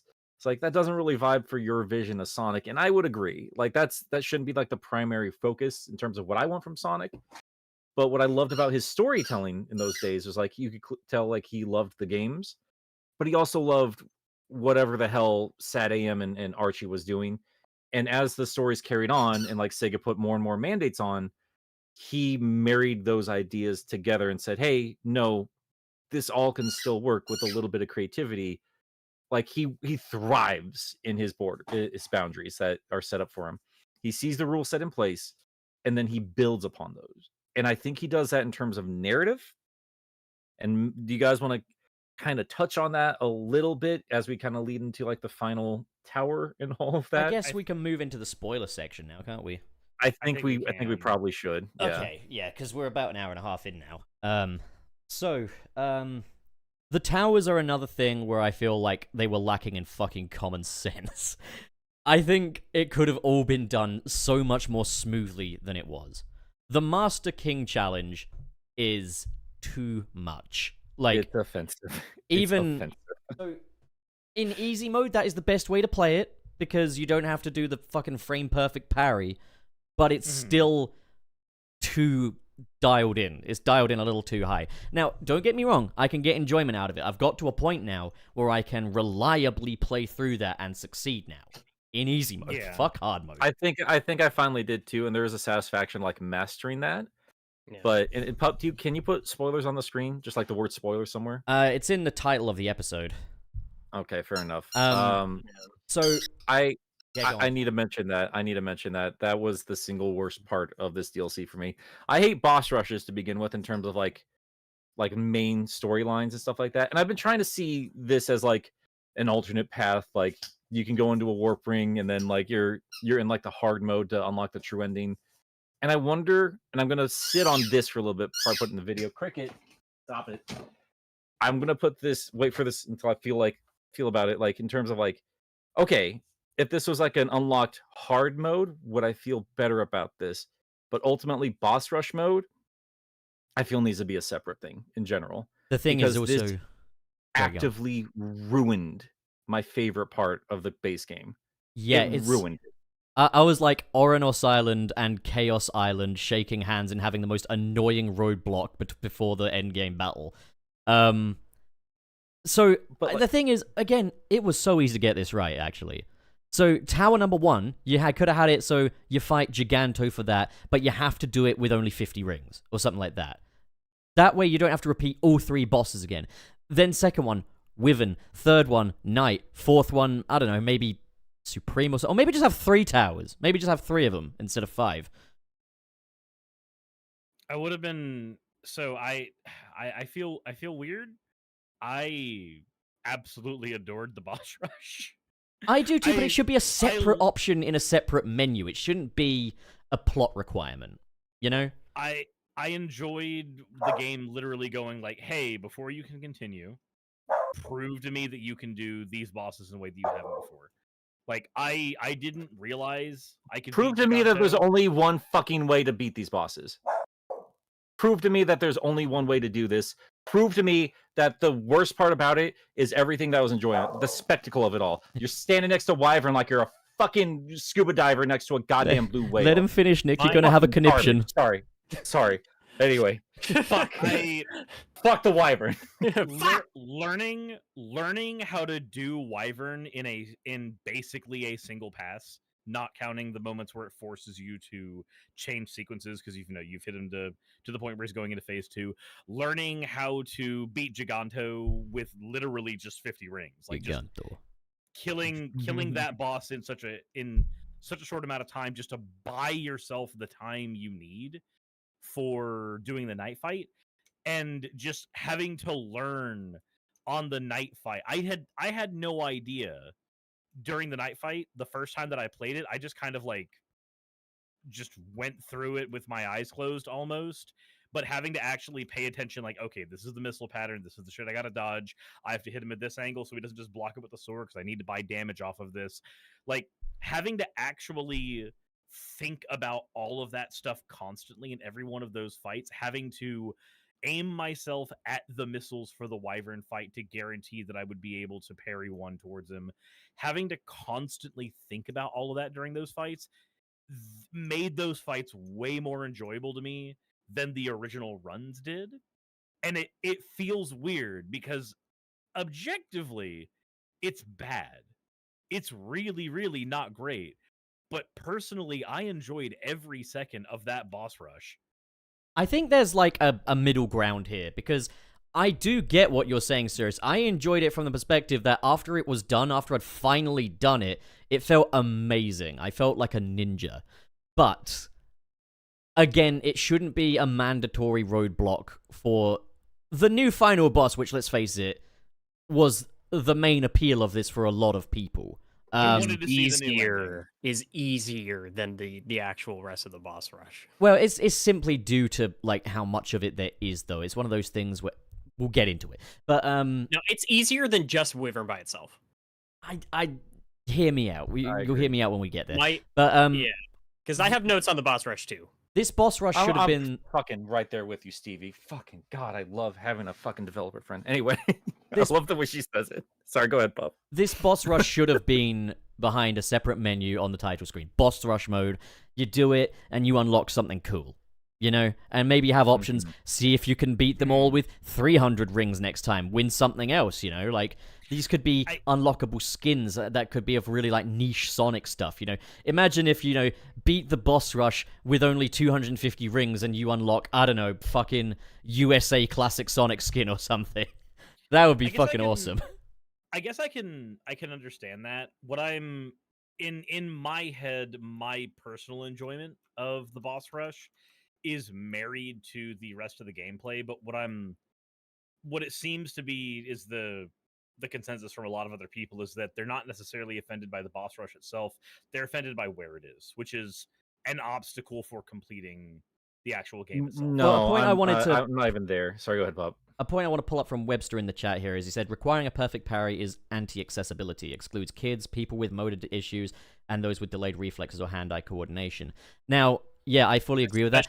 Yeah. What they needed to do was, because the thing is, there is a solution, there's easy mode. Easy mode restores the original, well, not the original, it's like half the length of the original, but it's still workable, you know, like much more workable. Me off so much, though. Now, the thing is, they should have made that clear going into this, that this was serving as kind of a hard mode. The difficulty toggles in Final Horizon operate completely differently to what they do in the main game. Like, there's no point in the main game where it's like, oh yeah, if I press easy mode, it's going to change the parry. Like, no, that doesn't work that way. They need to communicate that better or implement it better. The thing is, they did this in response to people saying, we want a timed parry for the game. So why not just put a fucking toggle switch for a timed parry in the options menu instead of this bullshit? Not to mention, a frame-perfect parry doesn't fucking work on these boss fights because the telegraphing is, like, long windows of telegraphing. And that is my main issue. I think the worst part of the entire boss rush is the perfect parry, because the every enemy uses a different visual language to telegraph its attacks, and it is damn near impossible to figure out where the fuck they expect you to think that the attack is about to connect. That's the thing, is they have a charge up, and during that time you're supposed to hold down your parry to give you that window of time, basically. Because that's what the game fucking trains you to do. Yeah, that's how the design works. There's no, okay, 1 second to go indication. The Wyvern is fucking impossible for that. Well, nigh on anyway. I know some people have done it, but the Wyvern has so much charge up for his attacks that it's difficult to necessarily gauge them with even the normal parry. But here it's just insane.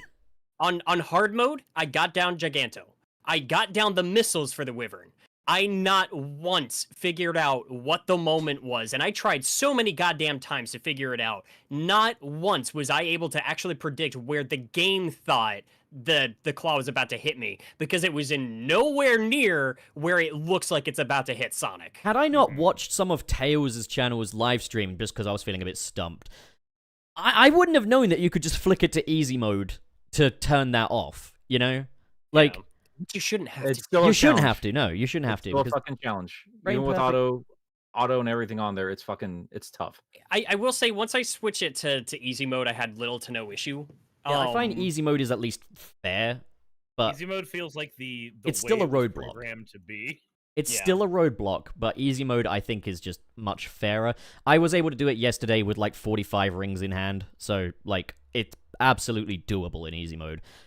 Hard mode, I can't be fucked, you know. And I think was fucking stoked when I managed to get the Wyvern down with 220 rings still left. I was like, oh, thank fuck, I can do the next one. It felt like random. It felt random as fuck to me. Like, my bigger problem is like that parry is a problem because the game wasn't designed for it. I do think there's something, again, narratively, on paper, I think it's really, really clever. Like, the trials for Sonic are like subtly saying with each one of them, each tower is like, you are mastering this one thing. And I think that is beautiful and it's brilliant. It's a problem when the base game was not designed around this and never taught you anything about it. And now you're put into boss fights that weren't designed with that in mind. My bigger issue with it, outside of the parry being a pain in the ass, because eventually I got it down, is how much time it wastes in terms of other things where I don't feel it's fair. Like Giganto, for instance, a lot of the problems I had were like figuring out, when is it okay to, like, you know, put this particular combo on him? Because like, if I do use the side loop on him, he'll be stuck in the air. But if you side loop at it too soon to the middle of his bar, he's just gonna take all of your attacks and just never move. But you're still gonna lose rings. Yeah, you I just have think to wait for the game to catch up for you. Freezing the boss's health bar for the sake of a QTE is just a bad thing. And then I don't know when he's going to like do like his laser beam attack, because if you do a side loop right before he does a laser beam attack, cuts it off. Like your side loop, like that bar is gone, you're done. You're just punished because the game wanted to do a cool little thing. And they do that with the Wyvern all the time. Like I was asking Bup, here's what I do like in terms of like old school challenge is like having to chat with my buddies in terms of like, hey, do you got any strategies and shit like that? Like I had some fun with that, but like I was telling you Pup yesterday, my challenge wasn't like even the parry. Like I even got the parry down at that point. Again, easy mode. Like they do a decent job with that, the noise at the very least, like that little yeah. noise. I mean, But sorry, go on. but like my problem was like he just like it wasn't consistent every time. It's a different thing that was happening there where I'd be like, all right, punch, punch, punch, get a side loop on him, chain him up, breaks out immediately, and I have to do another block. And if I do that block, then suddenly we're either way, like I'm going back through the fucking loop of missile, dodge, hit him again. Like I just felt like I was punished no matter what the fuck I was doing. And I felt like I just got lucky my last time around where I was like, okay, there isn't any random fucking delays. I hate the Wyvern so much. I hate it so much. Easier to get down a perfect parry in fucking Revengeance. Yes. I one thing I will say is, like, speaking of what you were saying about strategies, I was saying to my roommate last night, one thing I can appreciate is the fact that this DLC has given us a water cooler moment where we come together and like, so, how do you do this then?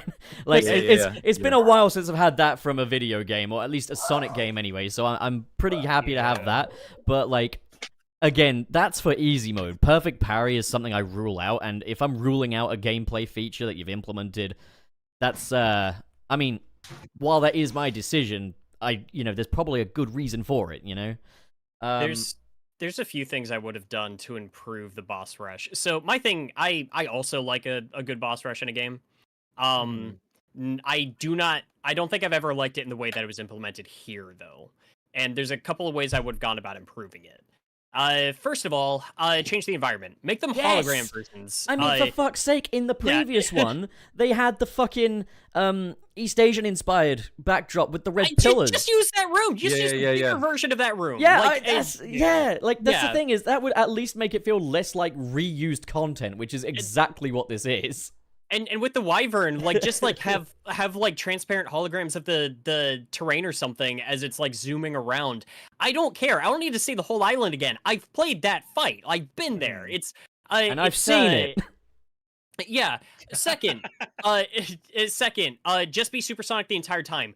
Fuck getting the emerald on top of its head. Skip that whole portion. It's a waste of goddamn time. I do not see the reason why they made us repeat the scaling sequences. That broke me the first time before I did the block with the knight. Like having like the Wyvern's the hardest part. Yeah. And then like losing my rings after like forgetting like there's waves of spikes when he drops his arm broke me.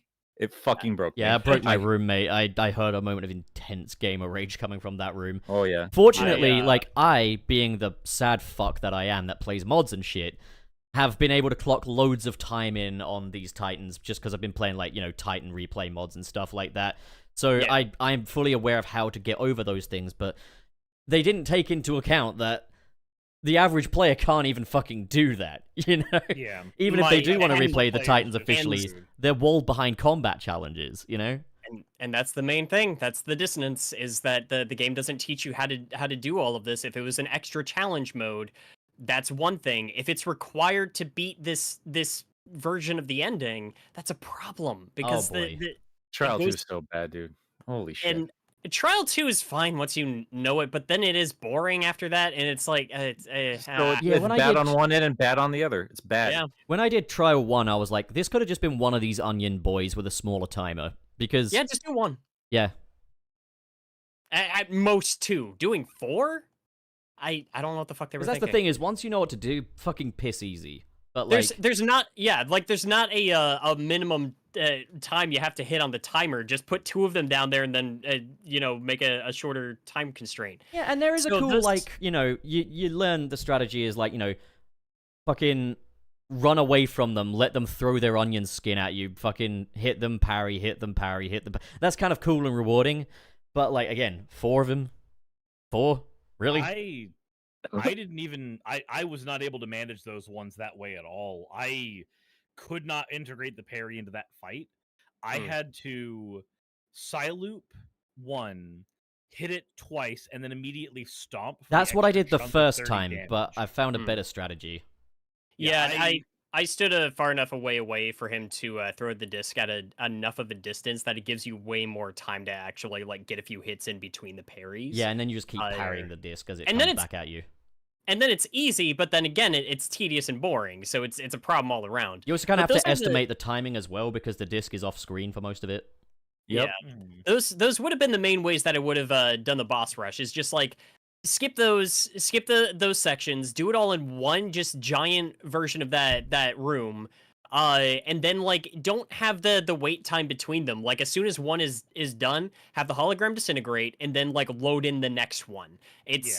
And then just have the thing play out as is. I'm sure that there's something in there that would have made that a little more complicated than how I'm making it sound, but it would have really improved this boss rush. I think as it stands now, it really is just kind of like moving the goalpost for the fight and just being like, hey, here's this mechanic we never taught you how to master, and you have to have it down fucking pat to get through this.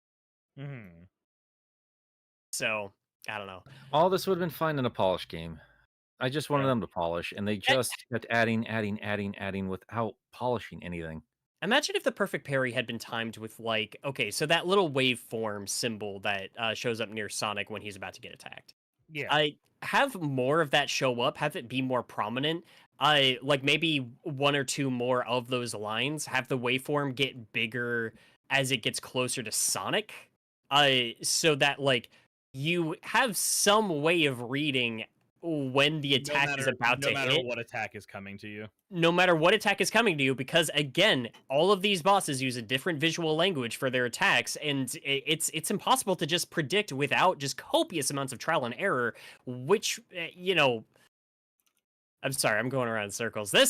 I've been playing Hi-Fi Rush It's okay to recently. feel things. I've been playing Hi-Fi Rush recently, and I now know what a good parry is. I find the one in Breath of the Wild a little too difficult, because that is pretty much frame perfect, I think. But Hi-Fi Rush's parry, that was a good-ass parry. The difference, though, in terms of, like, Breath of the Wild is, like, there are so many options in that game. Like, that is what a sandbox game is. Like, there are so many fucking options. Yeah. Like, the parry is just one of them. And, like, this game, like, the trials are, like, this big open world is just, like, you need to do this one precise thing. And yeah, like, there's enough exploits there, like, people can find other ways around it, but I don't think that was ever intentional. I really do think this was, like, you're supposed to beat it this one way. Webster said it the best. He said, it's a puzzle. And once you solve the puzzle, the rest is just execution. And, like, that's bad design. You know what did that but made it work? Shadow of the Colossus. 100%. I was actually going to say, like, there's a lot of Shadow in there, but also, like, I do think they learned the wrong lessons in terms of Shadow. I'm thinking specifically of that weird climb, like when Sonic just holds on and he dangles for a second. It's like that stupid animation. It's like, that made sense for Colossus because the entire game was built around the puzzle that was climbing up the Colossus. The struggle of it. Yeah. Wander has no superpowers. He has no extra abilities. He's not super fast. He's just a guy. And there's this daunting feeling of just, even when you know what you're doing, it's satisfying scaling one of these creatures and taking it down. It's versus this where it just feels like once you've got it down, you do it once or twice and then it just kind of stops being fun. That's why I get like frustrated with it, because I see the elements of other games in this game and it's all done worse, and it makes me frustrated because the simple idea of open world Sonic has always been there. It's always been ready to go.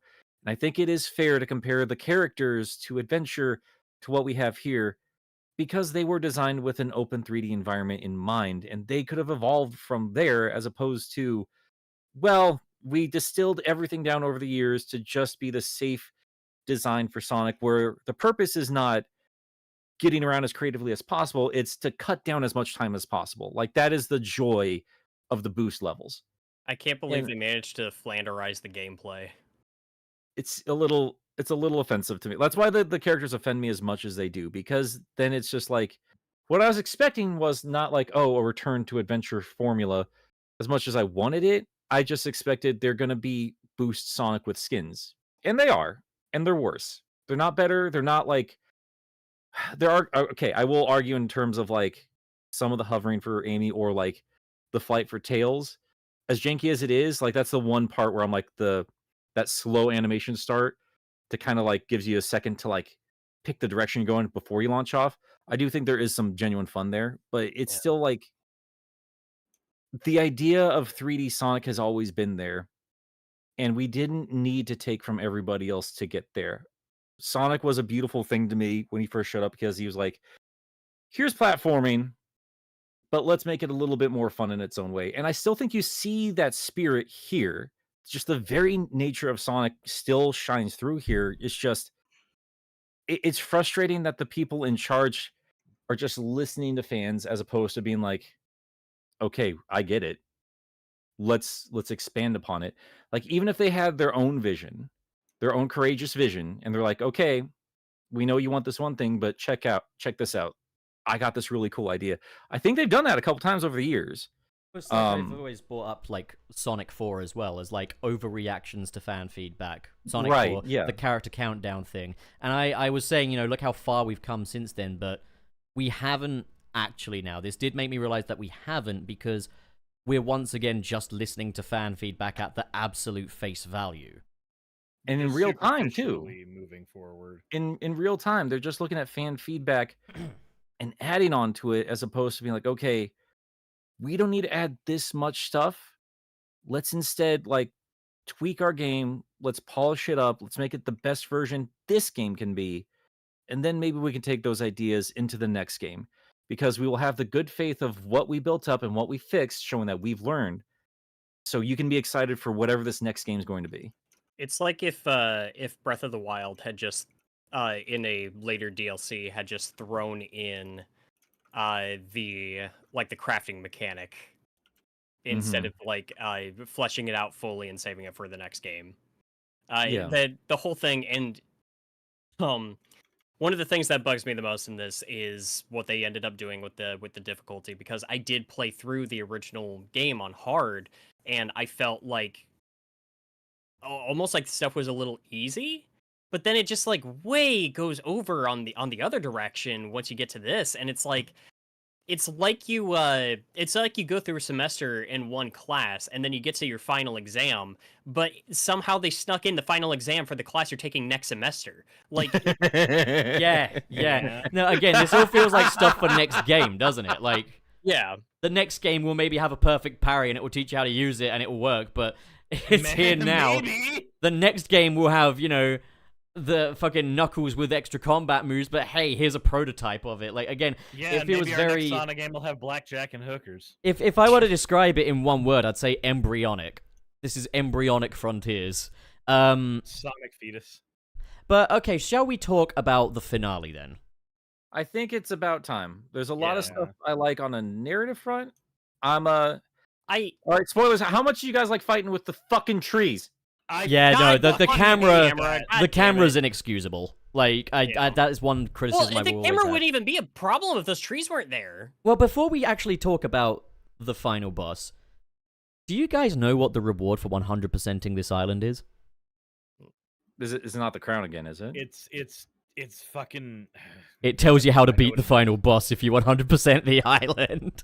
What? Yeah, so when you go to Master King... When you go to Master King after first beating the boss rush, or if you've attempted to fight the end, it will say show battle guidance, and there'll be different slots for battle guidance, but it'll give you one piece of battle guidance at a time, basically. But in order to get the final piece, which tells you about the right bumper control thing, how to retarget the reticle, you have to 100% the island. I'm going to fucking scream. Their policy is, work it out for yourself, but if you can't do that, 100% the island and will tell you. You know what? But they don't tell you that's they don't tell you that. Yeah, that's never been a mechanic in this game before. Like, it was an exploit. They tell you that you get getting hints for doing 100%, like getting shit like that. That's like the weirdest way to go. Hey, here's a kind of Banjo-Kazooie thing, but let's just do it more like the Mario Sunshine. But not only that, one, you're where you get the blue fucking balling. postcard. You're blue balling the players that have gone out of their way to 100% the island with just advice for a boss they've probably already beaten. And secondly, Yeah. the mechanic to switch reticle is never actually required in the game. It's something you can do on the night boss fight to It's not bypass even- the shield. It's but not even a switch reticle mechanic. It's not. It's the dodge mechanic that just happens to position you where the reticle can change. It's not actually a changing reticle mechanic.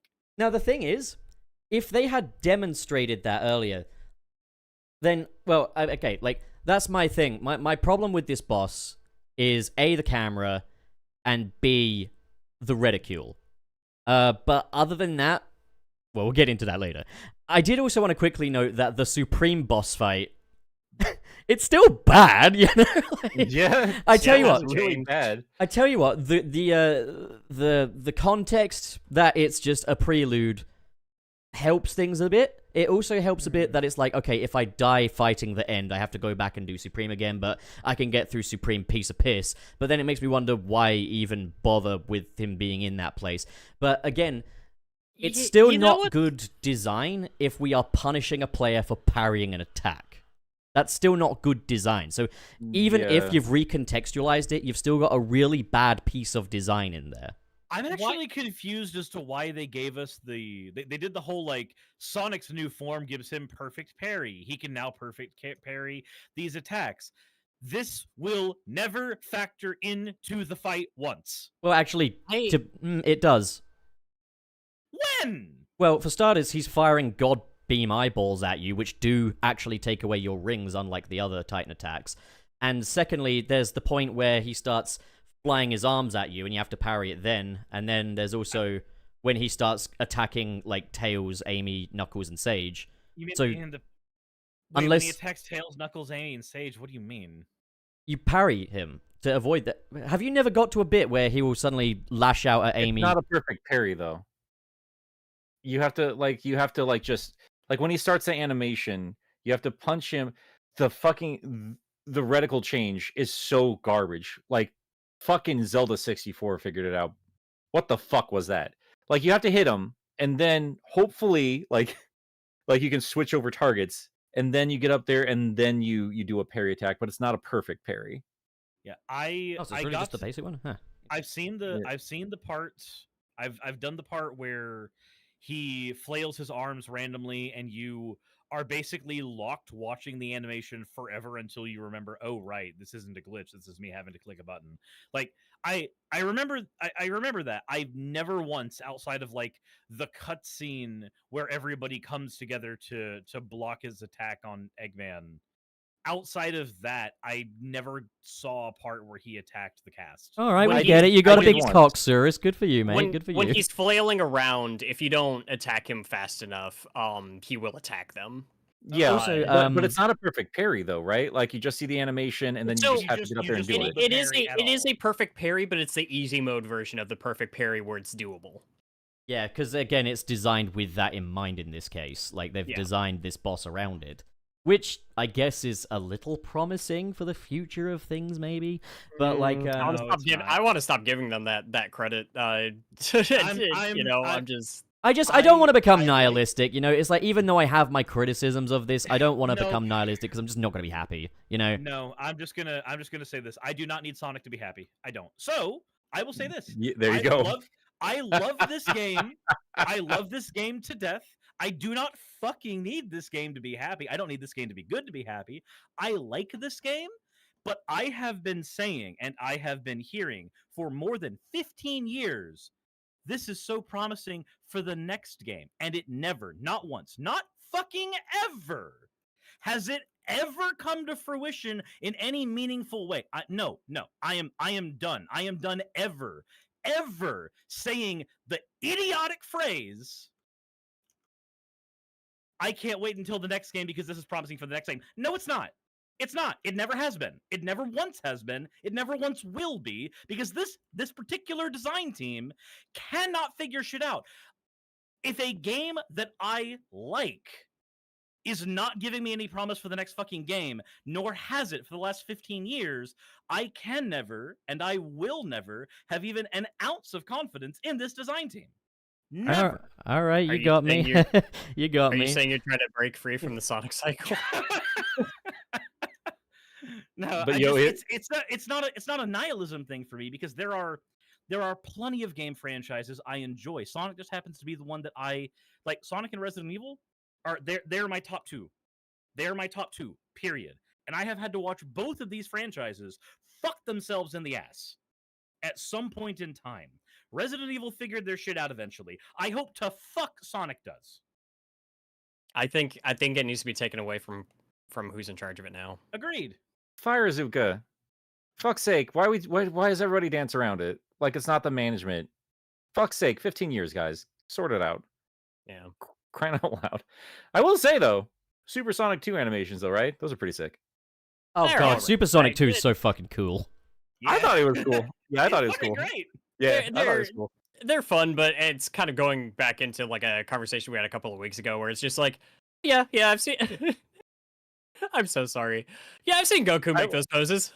Well, yeah. Yeah, Well, here's the thing. Like, here's the thing, right? Like, that's the thing. I was like they legitimately, like, as much as they've talked about like being being compared to other things, like this more than Hypersonic goes so Dragon Ball Z. This It's so is just hysterical. Ultra Instinct Sonic. Like people were No, joking about it. no. It's not even that, dude. This is like, I wasn't kidding. Like when I said like this looks like Kaioken Super Saiyan, it is that literally down to the red aura. It's I like Down to the fucking fact that it Kaioken. damages his goddamn body to use it. The thing is I also like like that He even says to Master King, like it's King Kai. Sorry, I gotta go Super Sonic 2. God damn! I love that when he was like, "Sorry, Master King," and he's putting on his best like black suit Spider-Man voice. He's like, I like "The end! Get back here, the end! I'll chase you to the ends of the earth." I like that he Alright, had so, like, the That final Fleetway- blue form was sick looking. Oh, I like that did he had you the Glad I got to Fleetway play eyes. it. wait? Did you notice the Fleetway kind of influence on that Yeah, design? he though? had the the spirally Fleetway eyes face and the for a second fangs. there. Do you have fangs? He had fangs, yeah. Yeah, yeah, he had fangs. I'll send the like, pictures to the it was background. Cool. It was blue Fleetway Supersonic, is what that form was. And we only saw it for a split second. I'm with you. I wanted it. I do have a small issue. I like the Supreme End fight so much more than what we got before. Oh yeah. I'm Oh gonna yeah. echo Pup here. I wanted to take it one step further. I How wanted did you to. feel?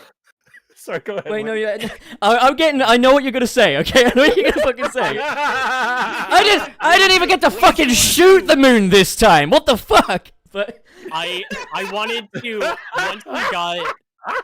once he went crazy, I wanted a very brief fight in space as you're just continually like do the Superman like punching like Zod in tracking space kind of thing. Like yeah, punch him into space and then punch the moon. I just wanted a QTE of punching the fucking moon as that form We and didn't then shoot get through him. it. Like that's what I wanted. It was still cool. It was still cool, but Yeah.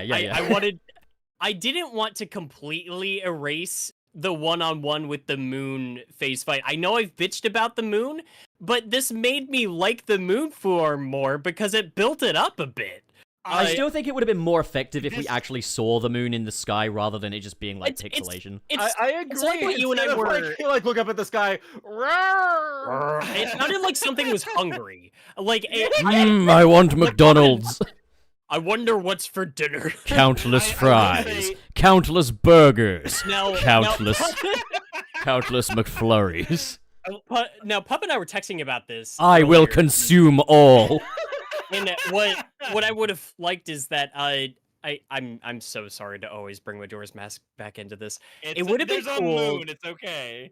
It would have been cool to have it progressively like as the Chaos Emeralds are being collected, the restraints on the end are growing weaker. And so we're just like progressively seeing the moon in the background getting bigger throughout the course of the DLC until you have it hovering over the fucking sky. Well, you know, Do the That Majora's would've been Mask thing where the earth starts shaking a little bit periodically. That's fucking terrifying. that would have been awesome. But so, something and, I quickly wanted to mention as well is the Psyloop attack. If you do it on the End's head, you notice the End moon form move lower and lower down until it's on his back, and I just think that's fucking awesome.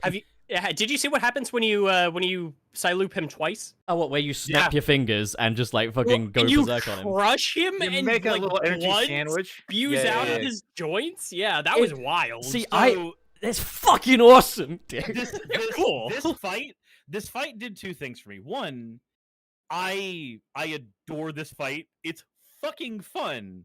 But there's one thing that it did for me, which I'm really happy about. It makes me appreciate the end fight way more, because between the narrative in this fight and the monologue from the end in the original fight, I have a boss I care about. Between those two nodes, That's why is I a think boss I care about. That's why I think they should have done it as like a final story thing with a bit of a recap of the original ending, which leads us into this one. I'm just another surprised I'm scenario. saying. Yeah, I'm surprised I'm saying this. I agree. I honestly think like I feel like having this ending and the original so separate from each other is a little bit of a mistake, because have that build up, have like him talking shit all that time means more to me if you have this fight after it. Like literally having the instead in the original fight, you know how you have the Ikaruga fight with the End, and then the end after the Ikaruga fight, you have the moment where Sage sacrifices herself and all that shit happens. I would love if instead, after the Ikaruga fight, the End gets close enough to the Earth that it takes the Supreme Titan over, wrestles it away from Sage, and then we get this fight with the animalistic Supreme Titan, the End that close to Earth, Sonic going into his next form and going, no. This isn't actually how this is going to go. I'm going to actually murder you. That Like or that. the post credits of the first ending should be like Kishimoto being like sorry, and then Izuka being like it's not my fault. I'm gonna go brush my teeth. I'm so much more satisfied with this version of the ending, and I think that the fight with the Supreme End is cool as hell, and I like how many optional scenes are in it.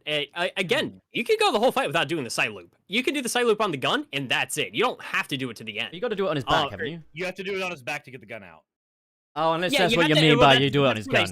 That's what I said. Yeah, Okay, is you can get it to get the gun out and then like do it on the gun itself. You don't have to do it to him. You also like don't have to get hit by his claw attack. And then like I love the way you put it, Pup. Have him do the grudge like crawl. Yeah, I fucking love that. Scary as shit. That was fucking terrifying. Yeah. Also, That was awesome. I also just love at the start of the fight, where the End has latched onto the Supreme and just bashing his head against the ground to wake him up. I'm like, dude, you're a fucking bully. You're fucking horrible. I felt sorry for the Supreme Titan during all this. So I had a question. I don't know if anybody else like was wondering, and I might be thinking too hard about it, because they could just be talking about the ancient that piloted the Supreme originally. When you're talking to the Master King and Master King.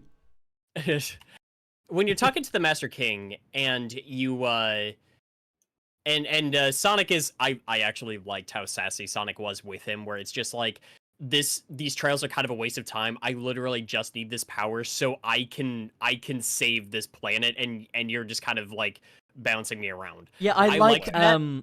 That does remind me, sorry. I have to say before I forget. I like that Sonic was a little more sassy towards Sage in this one as well. Like when she's like, "Oh yeah, you destroyed the Titans." Like, yeah, well, had you fucking told me not to in the first place, we could have avoided all of this, you stupid, ignorant girl. I liked that, but what stood out to me was in this, when Sonic is kind of giving him lip and everything like that, the Master King sits there for a second and he says, "There was only one other warrior that ever spoke to me like that, and he was one of the greatest warriors we ever had." Who the fuck is he talking about? Because I think it might just be one of the pilots of one of the Titans. I think the Yes. Supreme is supposed want it to to be mirror chaos. Sonic. I think it's chaos. I think want it to I be think it's the chaos so bad. I think it's so- the Supreme pilot because the I other agree. pilots were all I think the king. They're all is the parallels for Supreme everybody yeah, they're all else. parallels for all the No. characters. So the Supreme is Yeah. Sonic, and then Master King is like, oh, Eggman, as far as I was concerned. okay, yeah, I didn't even think of that. That's my best guess. Like everyone else, I mean, he's has a parallel. fat fuck, isn't he? Like, so it makes sense. Well, like he designed the robots, he did all this stuff. Like he's yeah, like he's and then Yeah. Sonic sasses him because Sonic does not like authority. How did you feel Yeah, about the and- fact we got a little bit more Eggman and Sonic interaction time? I was I very happy about liked it. that. Yeah. I was very, very, very happy about that. I like that. I did roll my eyes a little bit at the because there's a lot of like optional like conversations you can have with characters on the overworld, and you talk to Eggman as Sonic, and he's like, oh yeah, like here's this, and this, and Eggman again being just fascinated with the technology of the ancients and everything, and conversing about it, which I like. Flynn and then he's explained just in a way shitty art direction, but it's still cool.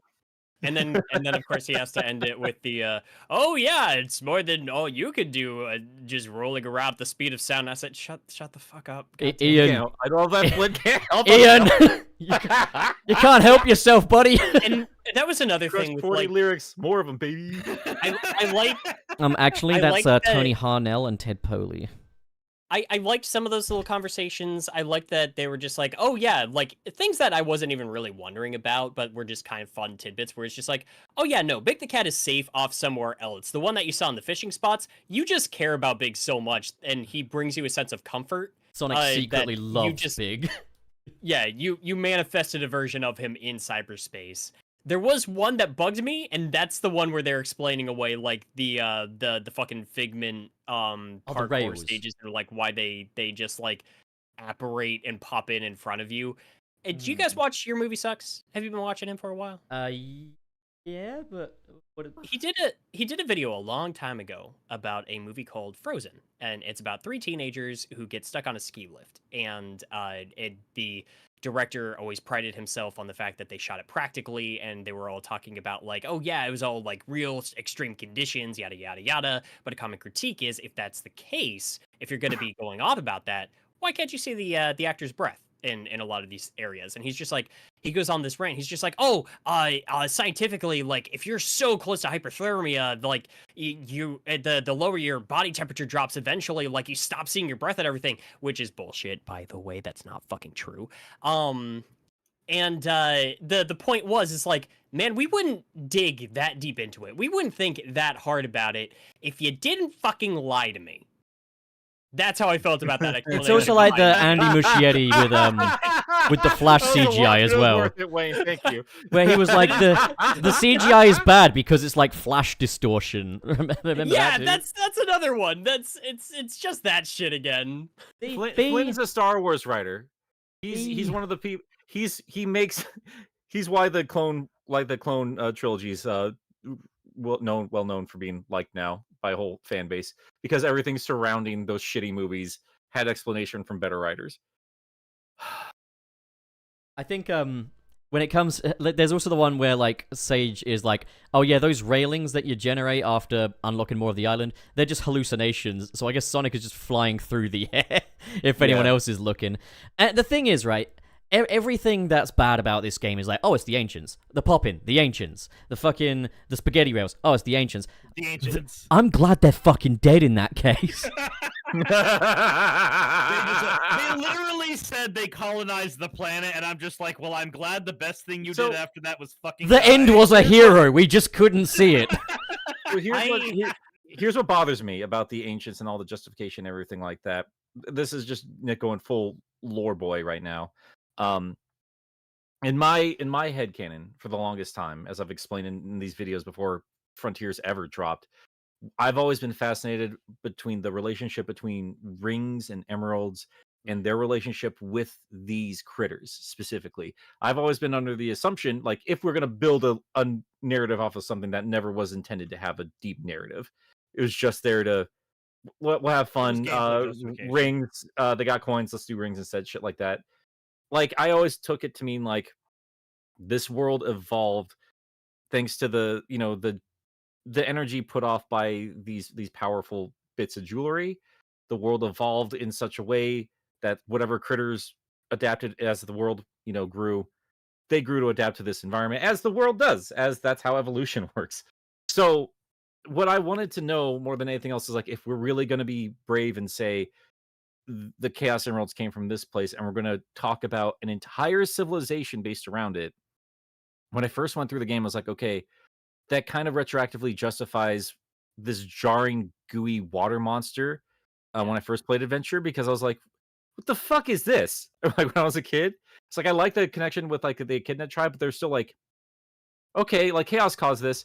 What the fuck is Chaos? What the fuck is this? Yeah, And then that retroactively makes it a little bit more sense. But the problem here for me is like, while Sonic is going through and mastering this stuff, he's like, the Master King says, this power was not meant for you.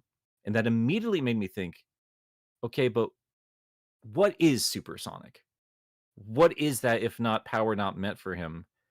Yeah. Like, what does that mean? And it blew up the questions I always had. It was like, okay, if dash pads, because they mentioned dash pads directly, they were a part of their design. That was part of the Ancients' design. Okay, but like, I want to know how they moved around then. I want to know, like, did their fluid bodies kind of like, did their alien culture just like seep into the world design, and then like they're the reason Sonic even exists the way he does? I thought that would have been like, I know people don't want like justify things with aliens, but like I was hoping they would at least go a bit further, because like they explain more ancient culture, which is fine, but I wanted more clarification on the relationship between Sonic and the Emeralds. I think that would have made this new form way more interesting to me. Another thing for me, and this could just be, and I get it, I bring it up all the goddamn time. I'm a sucker for Sonic Adventure 1. That game means everything to me for this franchise. That was my original context for this series, and I think it is also the kind of the precursor that gave us what we would eventually see as open world Sonic. So I felt tying this game into that in so many clever ways. Between like, hey, we're gonna tie this back to like the last time the Master Emerald mattered, or this, that, or the other, and them talking about like, oh yeah, these are the ancestors of Chaos, God of Destruction. Am I wrong for being disappointed that nothing's done with that? Like, no, I'm with you.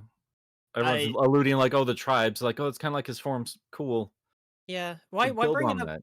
Why bring Build on that up it. at all if you don't have somewhere to go with it? Now maybe they're like building up to something, because one thing I found interesting was, in this game they're also talking about the ships that the ancients traveled on. They're all like submerged underwater. The ancient underground like structures and ruins that you're seeing, which I love that Knuckles was the one talking to Sage about that. Yeah. These were like connections to like their ancient ships and everything. Like, they're not connected anymore, but that's how they got to them. And I'm just like, dude, that's fucking cool. Like, I want to know more about that stuff, but explore that stuff. It's kind of like, it really does feel like there's a game missing somewhere. Like, there's so much alluding to what I personally want out of this, and that was like fleshing out so many of these things that were kind of like touched on in Adventure 1. And if you got a really cool direction to go in with all of that, like, explain more. I want to know more about Chaos God Destruction. I want to know who he was originally. Like, that's really interesting to me. But we don't. He was the Master King. The most interesting shit we know about Chaos, and this is why it confirms to me that they weren't planning another game to expand upon this any further, is explaining Bumblecast when Flynn's asked questions about it, where he's like, oh no, like, it's meant to infer that the Master Emerald and its radiation, they evolved a certain group of the ancients into the Chows, and then Chaos from there is a further mutation from that, which brought out like this more base design from the original ancients. Like, it is still like an evolution that's bringing out like traits that were once lost. It takes recessive traits and brings them forward. Which is something like you mentioned before, like before the game came out. I'm like, that's silly. That's what it is. That's And- exactly how it's explained. I think, and that's sorry, go on. my yeah. Sorry, I'm gonna try not to take up too much more time on this, but I'm like, I think that's like my personal disappointment, and I don't want to base criticism on headcanon, because that's kind of stupid. But Sure. it's just, I do think it would have been more interesting if you'd done something deeper with that particular ancient. I remember seeing like, oh, there was this one this one elder guy that was tasked with like protecting his people, which like we can infer, oh, that was one of the Titan pilots that was like that was the supreme Titan pilot or something. I think it would have been interesting if you'd had like, hey, one of these Guardian guys, like he basically had this curse to him where he was not able to, he didn't evolve with the rest of his kin because he was tasked with guarding him. And like just over time he lost so much of himself, of his history, of his intelligence, and he just became the being that we knew in Sonic Adventure 1. It's not super complicated, but it's fucking something. And it's like I don't know, like maybe it would have been, I do think it would have been maybe a little too much if you had done something like, oh, Chaos God of Destruction was originally the supreme the supreme pilot, and like he's been struggling to get back here since he just kind of like pissed off with Tikal at the end of SA1. I don't know if I need him to come back. I just would have like, if you're gonna bring it up, do something with it. I don't. I just assume that I assume that the ancients have a life cycle like anything else. I didn't think Chaos was ever a part of the original ancient culture. I figured he was just a descendant. They also like he's been called a mutated Chow from like as early on as his inception. Yeah, Like they've used that description for him for a long time, so it would make sense that the ancients aren't necessarily immortal. This is just he's the only living embodiment of what they used to be anymore. See, I would have been fine with him being the only one that was immortal, and I would have been cool with like, because like there's mystical property in his introduction, right? It's not explained with Alien. Like it's clearly like a mystical origin when Adventure was first produced. And my thing is like, I don't see there being an issue with this game coming out and being like, oh, we know more about where these came from, and what we thought he was wrong. I agree, but they had to explain it though, right? Even in like the side stuff, that would have been, that's where you do it, because it doesn't need to be the focal point. But like a conversation with Eggman and Sonic, Knuckles and Eggman, or something like that, that'd been really cool. I think I don't know. I might be hoping for too much there, and again, it's one of those things where it would have been satisfying to me, but not really to a whole lot of other people. The simple fact that the ancients look the way they do is a callback. I think that's only fair. I think like while there's definitely like bigger ramifications for the franchise out there from this story, I'm overall okay with some things being left as just hints or mysteries. I will say overall with this update, I feel quite satisfied in calling the story of Sonic Frontiers a lot more complete than it was before. Like, I agree there. I agree with you there. Because, like, even things like down to, like, you know, the cyber corruption actually gets a use now. It amounts to something. We've got things like... fucking means something this time. Yeah, we've got, you know, we get to know the Ancients a little bit more and see Sonic develop at least some form of relationship with the Ancients directly. Sage's story is a bit better this time around. Tails, right, something that does make me happy here is that a lot of Tails' story in Frontiers, the base game, was kind of about him stepping up. And I feel like we at least did this here this time. And I did like over the intercom when you could hear Knuckles be like, "You've got this, kid. You're our last hope." There's also a moment with Knuckles that I really love, which is where he's succumbing to the cyber corruption and he just lays back and laughs. I actually really liked that moment. I don't know why, something about it just got me. It makes sense for his character because he's lost a lot over the years of what made him Sonic's rival.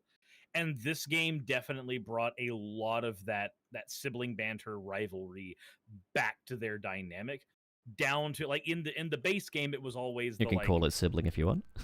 I mean, or it's just straight up they're gay for each other. Those were bedroom eyes on Ares Island, but We got a lot of that there, but here we got a lot of the actual rivalry aspect of them, where he's like, no. Sonic handled this before. That means I can handle this just fine. I also love that little line from him at the start. I was like, what the hell? We already saved you. I'm not doing it again. That was great. Yeah, I love that Yeah. joke. That was great. The writing, God. Knuckles' the writing gameplay for this sucked, but his update, characterization was really good. This was like, he sounded like Boom Knuckles, but he actually acted like a Knuckles that I really, really care about. I do hope that at some point Knuckles can just go back to sounding like a normal ass guy. I do not like the newer voice direction. I don't like the I newer hate voice it. direction. I hate it. I like the writing. I don't like the voice direction. Yeah, writing's don't know. good, but I'm just like, he used to sound like a tough guy, or he used to be a tough guy. He sounds now like someone trying to look like a tough guy. Yep. I guess I'll go against the grain Oh. and say I have no problem with any of the voice game. I think they're all That's fine. okay. That's okay. That's I'll go against your grain and say you're just wrong. Well, that's just Jesus silly, Christ. isn't it? That's just really, really silly. I'm gonna have a conniption. Good. Do it on camera live right now. I Well, just fucking played don't through get the update fucking 3 wine! tomorrow. I think I had enough conniptions. I think I'm good. Little So tickle kick. one thing I gotta talk about is some of the music in this update, because we have talked about the character musics and how that get a little annoying, but holy fuck, I adore the new rendition of Orion or Silent, the first one that plays, that's really upbeat and stuff when you're a Sonic. Beautiful. Trey. I fucking love not- that shit. I'm not sure what happened with the track "I'm Here."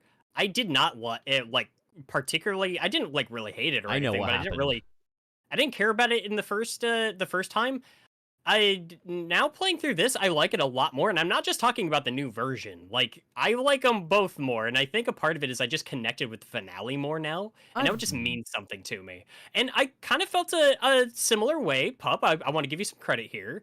The track that originally plays over the Ikaruga end boss fight, they gave lyrics to this time, and again, it's like, so good. I liked hearing it. I was just like, this isn't normally my kind of thing, but like this felt earned, and I liked the way it was implemented. It made me I don't happy. remember that. I'll have to go take It's a a- peek at that myself. Yeah, they does, replaced Dear Father with a lyrical version of I'm With You, and It's a- it's like the good ending theme for It's Sage, the I guess. opposite. Are you talking about It's the credit song? Yeah. Oh one god, that's that's- way better.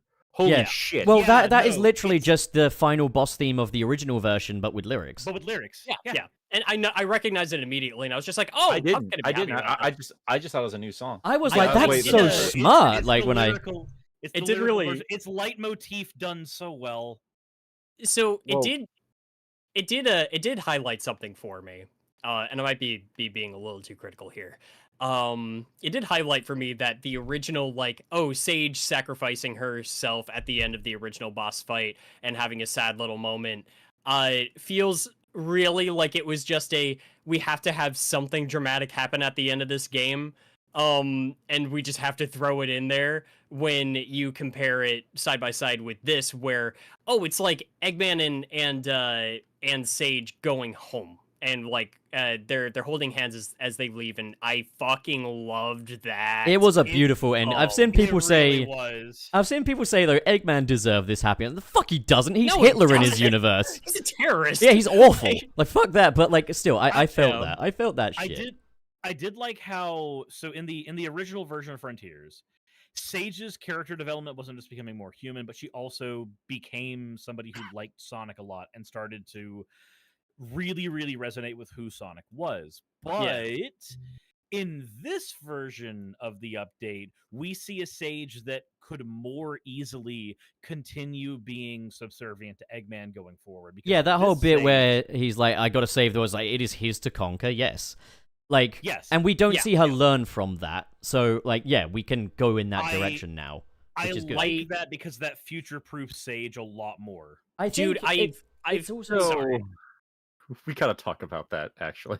I was gonna say though, because I've complained before where I'm just like, I don't buy for a minute that Sage is gonna be evil after this. That one line kind of made me think, okay, there's a road to go on now to justify that. Where it's like there's still like an innate version of her programming, and she has a loyalty to Eggman that's going to be like, okay, they're going to be butting heads again in the future. It's just like you can't program violence out of Omega. You can just change who the violence is. I think Nick had Same something to thing say with though. Sage. Yeah, sorry. Go ahead. I don't remember. Sorry, for I've been. fuck's sake, Nick! I feel like I've been talking too much today. No. Well, You guys are can great. I Enthusiasm mean, is good. I will say this. I think it has kind of appreciated the older ending a little more as well, from the perspective that it can be viewed as a bad ending. But, like, that makes the whole scene of Eggman bringing her back kind of, like, redundant, and kind of makes me question, like, where would that have gone? But I think that's one of those things where we just have to accept they had no idea what the fuck they were doing here. So, like... Was there a post-credit scene this time? No, it just says, like, No. thanks to everyone who supported us and the fans and everything. I just want to quickly, one more note on the music, though. During the final boss, during the end, like, we got, like, the first phase, you've got that orchestral cover of I'm Here. I'm like, orchestral covers are back on the menu, boys. Okay, we're back in Unleashed Town. This is good shit. Oh, man, this is good. But then, there's the cutscene, and you start hearing the lyrics to I'm Here, but you can faintly hear them. And then you hear Kellen Quinn scream, and I turned into Games Cage at that moment. I was like, oh! And I was just fucking jumping up like, oh my god, this could not get any better. Like, that was cool as hell. This finale, like, I still have mechanic criticisms with it. I think the camera betrays it really hard, and I think, fuck me, like, switching targets using the dodge, you've got a right analog stick you could probably do that with. But, or like, a fucking D-pad. There's literally so many buttons on this thing. It's called a controller. You can use it. But, that finale... that... Dark Guy has been dethroned for me. Dark Guy was previously my favorite Sonic finale. This went so hard. If they'd just been like, okay, we put a few more NPCs around to clarify a few points, and we got a new final boss, I think I would have come away from this having pretty much nothing bad to say other than the camera's a bit squiff. Like, yeah. Because I am so happy with that final boss. That carried this whole thing for me. I really wish we didn't have the camera problems, but the boss was good enough that I was able to push past the camera problems without any problem. I eventually just got good at avoiding what broke the camera. That, to me, that's Also, those are some pixelated ass trees. They really are. Oh my god, I love the Minecraft trees just showing up. It's the thing. The thing is, like, in the cutscene where they first show Supreme getting up, they've got the camera zoomed in on that. They've got, like, I don't know, like an 80 mil on that or something. And because the camera is far away, the LODs for the trees haven't loaded in. But because it's zoomed in, you can really see the pixelated ass trees. And it's like, my god, camera work. Yeah, I think the spectacle of it all carries this more than the fight itself. I think this was still sloppy shit all the way around. But it does kind of highlight. Man, it makes you think sometimes. It's like it's a miracle these things ever work to begin with. Yeah. But like I really like the Supersonic 2 stuff. Just my favorite parts are the stuff I'm not playing.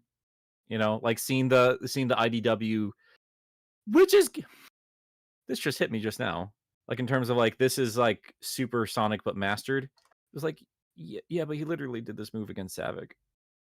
He literally, and I did have a disconnect too, because like at the start of the fight, where they're trying to display like how much more power you're gonna get with this dodge. I was like, homie, I was dodging just fine. You just didn't allow it to happen. Yeah. Like I just wasn't allowed to perfect parry any of the stuff that was thrown at me. Like I could see it coming just fine.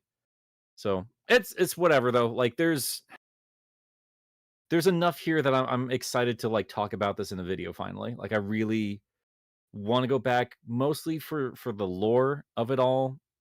The gameplay, like I can't forgive what they did here.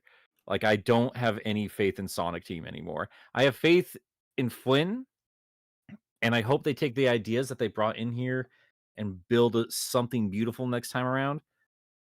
But the priority of releasing new ideas versus fixing stuff up is still a big sticking point. But that's more like summarizing things. Guys, How do we feel about the arguments that are going to come up from like what is canon and what's not? It's gotta be the second one, They right? make me kind of want to die. Yeah. Because Wait, Sega's told us everything is canon. But that's the thing, is also like, this game was supposed to be the one to commit to solidifying canon a bit more, and they gave us 2 fucking endings. Yeah. And there's a bunch. Yeah.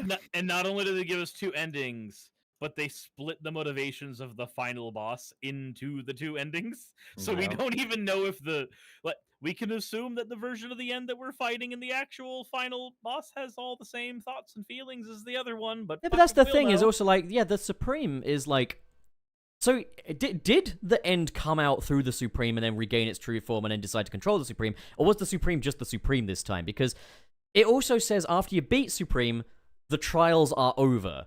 Are we implying that the Supreme was just a trial? I think the implication this time is that as opposed to the Supreme Titan being a control mech as opposed to him being the prison still, the idea is you've already broken the prison and the end is now coming. The end is manifesting. I think that's the angle they're going for, which is coming. Which is completely different, because the original fight is, fight Supreme to try to kill the end inside it, then the end escapes and reconstitutes its form. In this one, you're fighting it more as a token fight before bleeding into the actual fight, where the end is just, he's been manifesting off screen the entire time. Everybody's been staring at him randomly growl. Oh, Linda. I don't know how He sounded like a Minecraft zombie. Oh my god. Yeah. Which already is creepy enough. Also, why is the Supreme such a bitch in that case? Like, he goes down like a bitch. I mean, it could be because we're augmented with that power. I fucking don't know. Man, I don't know. I will be happy if, I can't say when, because that's the when is never happening now. I will be happy if we finally hit the day where Sega goes, hey, we've done enough testing. We've done enough exploring. We now know what we're going to do with this franchise. We now know what we're going to do here.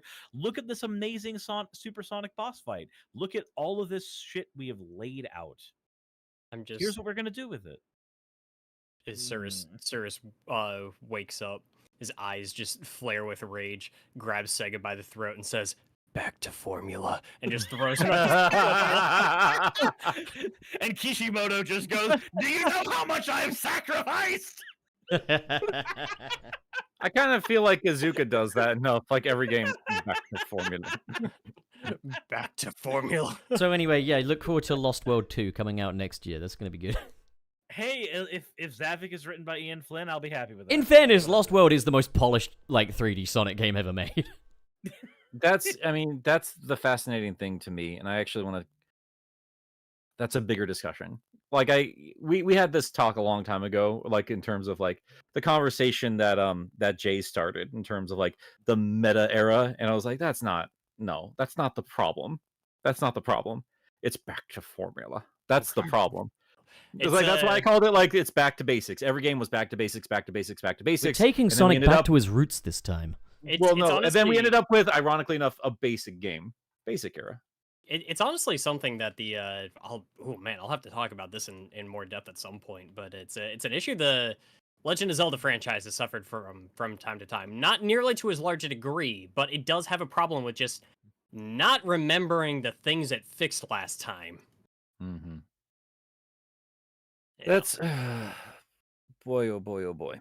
Well, the beautiful thing about Zelda, at least, and a lot of the like a lot of these Nintendo games, where it's like even if you're missing something from a previous game, like a lot of the mechanics stand on their own in terms of what the game is. That's a consistent problem for me for Sonic, but we will see what happens. Superstars is right around the corner. We'll see if another team does it better again. As you mean the snack until we get to eat Spider-Man 2? That's I really hate that people treat those games like that. I really do. I really do. That's only just how I feel, just because they are releasing so close to each other. But it is also, it's just like, man, I'll tell you which one I'm a lot more excited for. Yeah, go back 2017. What was the better experience? What was They in still treat it like this. No, Spider-Man PS4 came out in 2018. Talking about Forces Never and talking about Mania. Forces- You yeah. fucking goober. I'm gonna stop. Yeah. Those apples and Are you gonna? orangutans. Apples and oranges. So, I mean, shall we just kind of give overall, like, just final consensus then? Like, what do we just overall think of Sonic Frontiers now? The game is now, well, quote unquote complete. I feel more mixed on it now that it's had a better ending. I do too. I found it funny when Kishimoto was on Twitter going, and with that, Sonic Frontiers is now complete. I'm like, the fuck it is! And No, get the it fuck isn't. back here! Put that jukebox in that mode now! Yeah. Yeah, Cash, you had a point. I was wondering that too while I was playing it last night. They just reminded me too. Like we get the wings for Supreme. I didn't see those anywhere. 1 year, fix the wings. Ugh. I think, for me, Wings used to mean Was something. This Mania is- any good? That's a talking point. No, it's not. this is No. going to be a point where I lose all credibility as any kind of objectivist or any kind of critic. Because Sonic Frontiers has problems by the metric fuck ton. And I think they are problems that it is important that they get fixed. There is not a millimeter of polish on this fucking thing. It is probably less polished than Sonic 06 and Sonic Boom Rise of Lyric in a lot of regards. This is also probably one of my favorite Sonic games ever fucking made. I fucking love this fucking thing, and that final island is probably the highlight of the game for me. But again, I'm not going to deny that there are some very, very glaring issues. This is my Godzilla 98. Wow, you just had to dethrone him right there. Yeah, I don't know. Like I still think there's like a beauty in finding something fun in like despite, any particular standards that I still are in couldn't video call games. it a bad game. And I would still dare say I think it's a great game because it's just a lot of fun, but it's just not polished at all, And it's hard for me to ignore that, Yeah, I mean, and I think that is still worth exploring. I think my problem comes from this is a 2023 release for a long-standing franchise I have a lot of respect for, and still to this day have high expectations for, be it for kids, be it for everybody, whatever the case is. Like, I think the polish has been missing for a long time and still isn't there. But like, I also think that's why like Bakuri Box is doing as well as he is with his Frontiers videos, because he is still seeing the vision and finding the best there is out of it, even if there are problems, right? Like there's still fun and a fascinating thing to look at there. That's why I have so much fun with like these extreme opinions about it. And I'm still very much like I'm not I don't agree opinion wise. Like I'm glad like people are having fun with it. Like Trace, like calling it a 7 out of 10 game. This is a 5 out of 10 at best for me. Like this is an unfinished fucking game, and it deeply offended me. Like I've not been this mad at a game for a very long time, and I'm playing through Liza P right now. Like I'm used to like really challenging shit, but it's got to be fair. Yeah. And I don't think it's that. I don't think it's that at all. They really I shouldn't have think called that you're- game fucking Lies of P because it sounds like Lies of an MPEE, You should just yeah, call it it's a Lies of terrible name. Pinocchio. Just call it Lies of do, Pinocchio. Yeah, Pinocchio sounds less silly. I do have to throw this in somewhere just because I thought it was a funny observation. This might be the best 2023 game that came out in 2022. I can't even say that though. That's just games now though. Sonic know? Frontiers has Yeah, finally gone goddamn, gold, you're people. right, yeah. I mean, consider like Cyberpunk just released an update that apparently made that game playable finally. Like, Oh, that game's been playable. That's for, a like, tagline in the while. trailer, right? The game is fixed. yeah, Yeah, That yeah, game was yeah. that always was, like I've had it on obviously, the PS5 for a context is while, different and with the like main what the problem with line is. Cyberpunk was fucking optimization and releasing it on like the fucking lesser platforms. On PS5 and Xbox and shit, it always ran okay. That wasn't the only issue with Cyberpunk. Okay, I don't know much. Now that is a good game. And it is like it's been fixed for a while. But it is also that is just kind of the state of things, and that's my big issue. Is just like God, like I think one of the most polished games that I just really enjoyed the hell out of was Bomb Rush, and that's a smaller scale thing that knew what it wanted to do. No area is wasted. No space is just there. They don't have to pad anything out. It's just a good fucking game. And it's just like they're not trying to meet like the quota expectations or anything like that. It's got a lot of good post game shit. You can sink a lot of hours into that fucking game. Lord knows I have. But it's like it doesn't have to try as hard as something like this did. And I want fewer. There's that stupid copy pasta that makes its way around all the time, where it's just like it's like a lot of points I agree with. I'm just tired of seeing it. It's just like I want like smaller games, lower budgets, and workers paid more. Which like yeah, I agree. Stop sharing that stupid image around. It's gotten dumb. But I do want smaller scale stuff. Fuck games that all have to feel like they got to be 50 plus hours. I don't have time for that shit. Like if people like Capcom think games are too expensive now, lower your goddamn costs. Focus up. Like work on something that actually has a vision, that's actually focused, and then like work on that, not just the checklist of every other thing the industry is doing. I will say this though, I don't want us going back to 2-hour Sonic games. I know I'm derailing you there, and I'm sorry. I never felt like I got my money's worth in the generations and colors and fucking Forza era. I don't feel like dollars to hours is a good metric for most games. It's not, but at the same time, it doesn't have to be fucking 2 hours though. Like There's 6, a middle ground. 6 is all right. Yeah. 6 is okay for us. Unleashed was 6. And you can avoid a lot of those issues if you at least have good replayability. A lot of these games, Tears of the Kingdom, really cool game, really polished.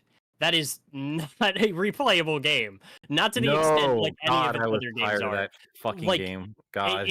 I was so exhausted by the time I finished that up. I don't want to go and complete that. Like, God, fuck that. Like, I enjoyed myself. I might run through the basic story again at some point, but one of my favorite things about Zelda games used to be just gathering everything. To do that now would feel like a fucking chore, and I don't like that. I don't either. Yeah. I agree. I already have a handful of games that are forever games. If I want to play a game that lasts for hundreds upon billions of hours, I can just go play an MMO. That's what they're designed for. That's what they're built. That's the biggest thing. They're designed for it. Sonic Frontiers is fucking not. I don't know what it's designed for, but I love it. Yeah. So yeah, I like it less. Sorry, that was a soapbox. I didn't need to go off on that. Even though it is the best game ever made, I still admit I love Sonic Frontiers. My closing statement. My final thing on Frontiers, this is a bastardized mess of a project that has no idea what it is, barely has an identity, it doesn't know what story it really wants to tell ultimately at the end of the day. It's very, very confused on what kind of game it wants to be. It doesn't know where to throw any of its coins when it comes to focusing on combat or platforming or speed or what have you. It has no idea what it is. It is still probably one of my favorite Sonic games I've ever played. It is weird how so many dissonant pieces of absolute clusterfuck come together to make something that I truly, truly love. It's a very strange beast for me. We don't always love the things we love because they're good. Perfect. I was gonna go with perfect. No, I'm gonna go with good. It's not good. I love it. It's amazing. It's not good. I feel like the strong points deserve to be in a better game. And I'm still very, very, very cold on this. I'm very bitter about this. I'm still gonna go back and like calm it down a bit and like try more of this stuff and really like get into this stuff. I think there's stuff to play with lore wise that I think is gonna be a lot of fun. But I think there's just too much stuff out there. Even like an indie game isn't even considered like this thing. Like 10 years ago, the respect indie games have versus what they have now is a wildly different thing. And I think like some of my favorite experiences this year were smaller projects like Dredge, Bomb Rush looks fucking incredible, stuff like that. And no, I'm I can't end on that positive of note like you guys are. I can't. This has definitely lowered my opinion of this game overall. This discussion has lowered my opinion of this game overall. It's still fun though. It's Yeah. still fun listening to It everybody is. have fun back and forth. Yeah. I also know that once I jump back on it, I'm gonna be like, this is fun. Yeah, as long as you have fun, like by all means, like go nuts. Just Knuckles alone. Yeah, man. I don't blame you for that. They gave you exactly what you wanted and then balls it up. Knuckles insulted your entire family lineage. Yeah. And I just don't have faith in these guys going forward. I just don't. But we'll see what happens. We will see. And Webster, I've played Frog, and that is a fun game. Absolutely. That's Solar good. Ash, I do have downloaded on my Xbox. I have to check that shit out soon. Shall we move on to the Dark Spine chats? That was what it was. Let's do it. Okay. Starting with 7 super chats in hand. okay. Oh my god. Why didn't got- we get a name for this new form? No, Because in they the don't wanna files it's commit called to it. Supersonic Cyber, so I guess Super Cybersonic. But And the files is called Supersonic too. Where are you seeing Cyber? I saw another thing where it said Supersonic Cyber. Interesting. Got some research. to Maybe do. they're referring to the blue Supersonic one Cyber though, like his final one, you know. But I Yeah. don't know. I'm pretty sure those are all MP4s. But okay, so that Jordo is in with $2. It's been an honor, gentlemen. Glasses face, thumbs up, sparkly, sparkly. Well, Thanks, it's Jordan. not over yet. Don't worry. There's more to come. There are gonna Sonic- there's gonna be a lot of those comments. Sonic fan 1661 $5. Thank you. If this really is the end, I'll miss it. This all has been a welcome end to some of my work days and a good time every single time I've watched. This is not the end. There's a third update on the way. Oh my god. We haven't even gotten to the Supreme end yet. Daza S, thank you for the 10 euros. Or They're 10 pounds. I think it's pounds. Yeah. Yeah, fuck Brexit. I am going to miss all of you guys together. The last 12 months has been hard for me and my family. Listening to you talk about Sonic has helped me through my nan's and my father's passing. So thank you. Sorry to I'm hear really about sorry that. about your loss there, Daza, but honored to help cheer you up. Like I understand the importance of like media just kind of giving you a bit of distraction for a little bit to just smile and just not focus on garbage for a little bit. So honored to be a part of that. But keep listening to these boys. They will keep that going. And then we got Mr. Salty, Omega Mr. Salty with go. $7.99 Australian, I believe. I think so. Okay.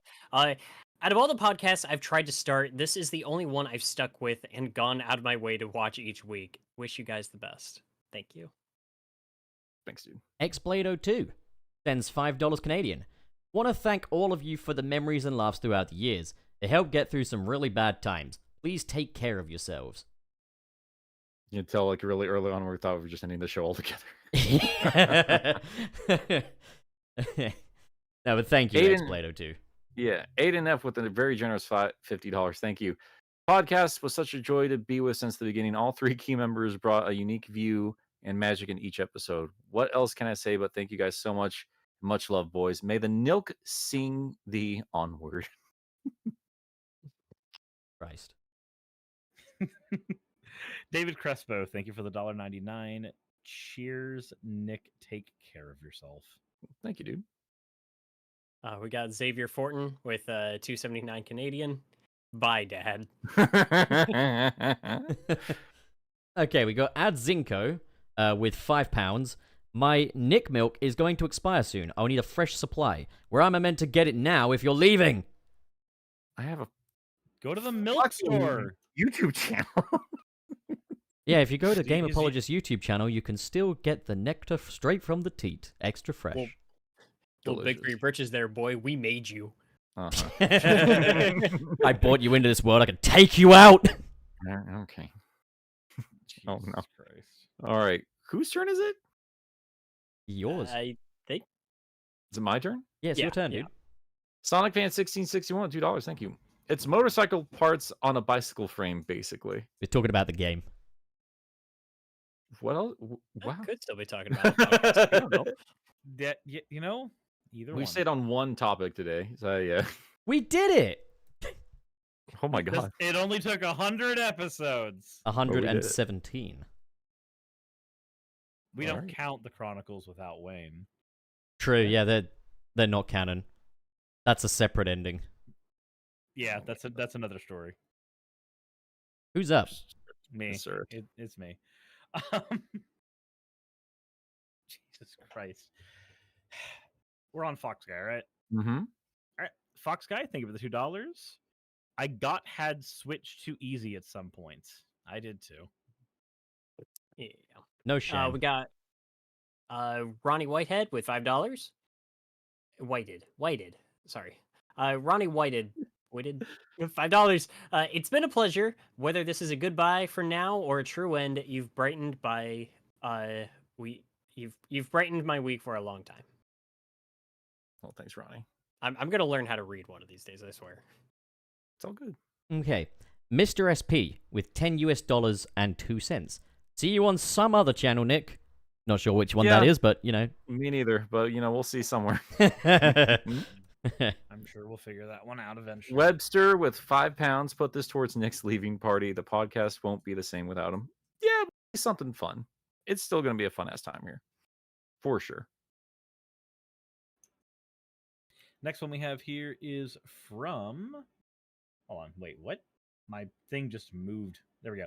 From Crispy Crispy Ruffles. Thank you for the $5. DLC made Nick rage quit the podcast. Confirmed. In all seriousness, you'll be missed, man. On a separate note, what's your thought on the Kyoryu trailer? Kyoru. I think that's is that Japanese for like dinosaur or something? I've not seen it. I did have it kind of like sitting here, but I forgot to play it. And I don't know what it is. It looks like just Japanese dinosaur stuff. I will probably watch it. That looks fun. Man, what a So- weeb. Yep. Okay. All right, we got Sonic Fan 1661 with $2. Oh God, fucking damn it! What not has finally snapped. I mean, after reading that, I sure have. Ozjam with $5. The boys are back. At least the classic crew for today. Hope you'll take a break. Some of you need, and all as always, drink that gamer flavor. Green. Fucking let me try this again. Okay. Hope you'll take a break. Some of you need, as always, drink that green flavor gamer juice. There we go. We got there in the end. Thank you, Ozjam. That gamer flavor. That's what happens All when right. you don't shower. Oh my god. Crimson Rose with $2. Boss Rush is really hard. I'm on try 50. I feel you there, Crimson. Sheesh. That was a tough one. Jeez. Also, Crimson Rose with $20. Oh, recently got a Sega Game Gear, and this may be a sin, but I actually like it more than the Game Boy, and I beat Sonic Triple Trouble. It's actually a really good game. The Sonic 3 of the Game Gear games, I'd say. I don't remember enjoying it that much, but I mean, I definitely like the 16-bit redone. I have to go back and play that game soon. I think it's definitely the best of the 8-bit Sonic games for definite. I'm gonna go back and play through them all and see how I feel about all that because I've never actually, I mean, outside of what Spinball, I don't think I've really properly done enough research on those. Anyway, is it Wayne's turn? Wayne. It is Wayne's turn. We got Sonic Fan 1661 with $2. Pup's dementia has started kicking in. Oh no.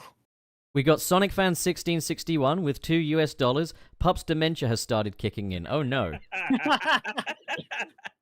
Welcome to the club. Brain damage. See you at the old person's house after your children abandon you. Just to prove I'm okay, they were talking about that in reference to me calling Suris Gilly earlier. See? No dementia. Just to prove you're okay. Yeah, no dementia going on here. I'm good. Thanks for asking, Wayne. Oh my god. All right. Whose turn is it? That would be you, Nick, with Mr. Terry Chaos. Oh, fair enough. With £5, thank you, Mr. Terry. Sorry to miss this live. Just sending this from a pub loo quickly. Good luck for the future, lads. Whatever is happening for you all. Much love. Hell yeah, Mr. Terry Chaos. Sorry you didn't enjoy the DLC, man. I'm very worried people aren't going to show up next week because they think the whole show is gone. We'll cross that bridge when we come to it, right? Just promote the shit out of it, you know? There you go. There you You're go. really obnoxious about it. We'll burn that bridge zone when we get there. Little Suris, I think you are up. Captain Cold Cuts, thank you for the $5. I'm just worried that Sega and Sonic Team will take all the wrong criticism to Update 3 and make the next game another solo Sonic experience. Oh, when has Sega ever taken the wrong lessons? Yeah.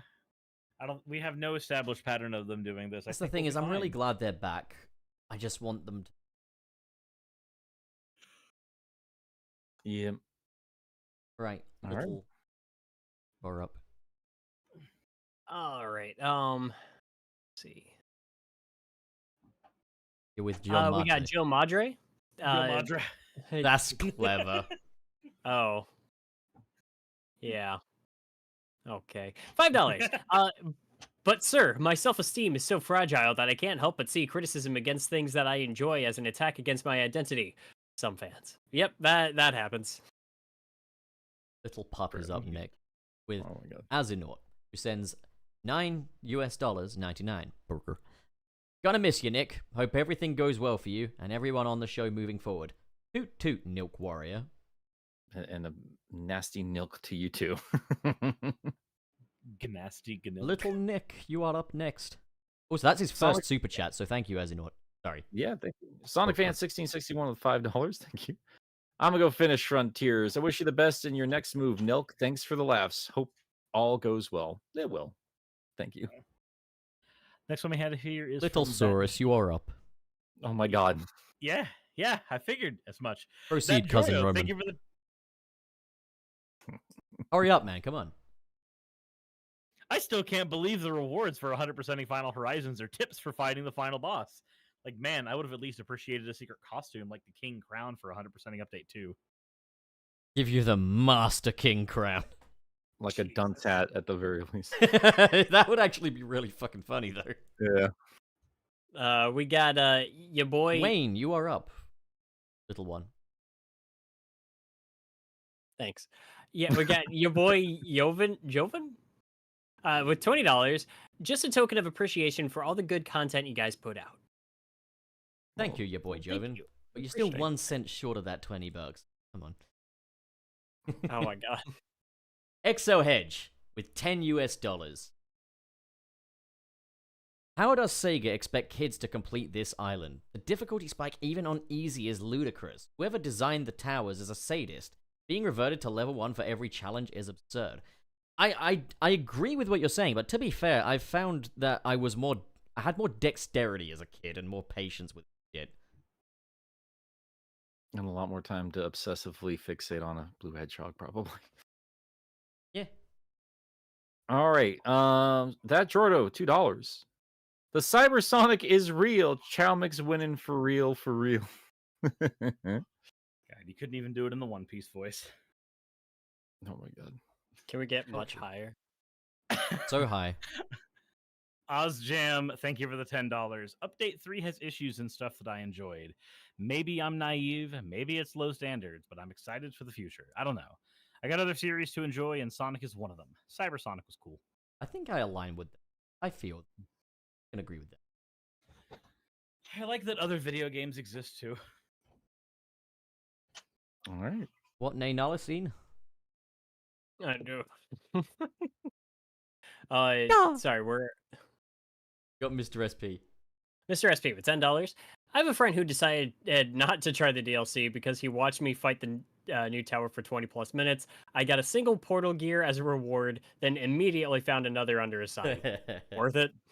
Yeah, those new Guardians. No, just no. They suck. There's no point in even going near them. Fuck them all to there. Although I like the Master Ninja fellow, but that's it.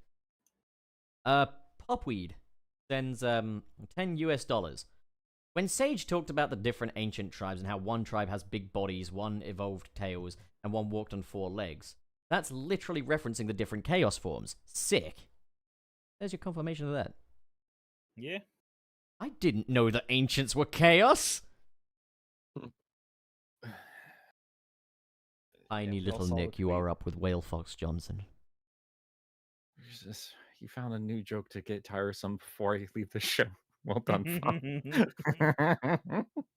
Where not Fox disappointed. Johnson with $10. To be honest, Update 3 and Burger. Frontiers overall is a great chapter in the real-world legend of Sonic the Hedgehog, the evolving experimental multimedia entity.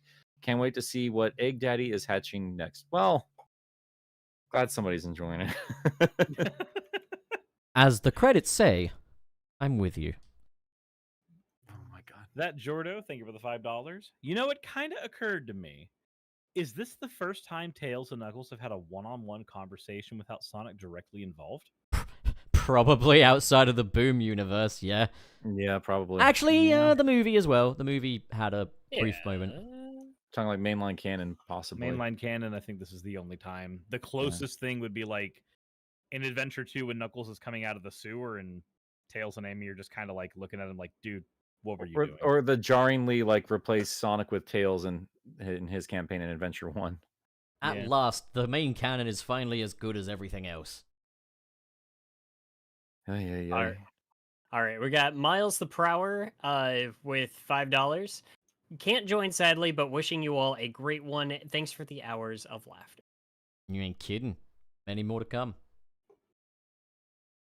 All XO Hedge, that's me, isn't it? With me reading, not XO. $2 US. That look Sonic gave Eggman after hearing "Father."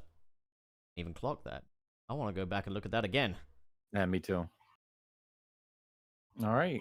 Sonicu with $10. Love you boys. Take care of yourselves. Thanks, Sonicu. Webster, thank you for the £2. Here you have an opening for a jaded old Sonic fan.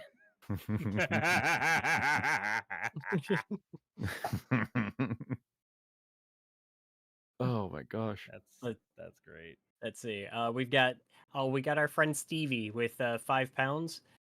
Using Nick's last episode to bully him into playing a good game after the DLC, he owes it to himself. I really fucking do. I'm gonna be playing every version of Spider-Man 2 this month, I think. Damn. Every all version. right, There's cool. only one version. What? What? Like DS, GBA. Oh, sorry. PC. You'll forgive my confusion. It's only that they named the new game Spider-Man 2 as well, you see. Which is stupid. I wish they'd give these things subtitles or something. Which Spider-Man Anyway. 2 will you be playing today? 2. So, Stardust Chaos sends $5 Metal Sonic. You got him. I agree. Yeah. Woo. All right. Dip with £2. Thank you. New video was great, Nick. Love the speed readings. Well, thank you. I'm glad you're enjoying it. I just had a thought, Nick. You did like a speed reading on an Amy comic recently, right? Mm-hmm. Why didn't you call it a speed tarot reading?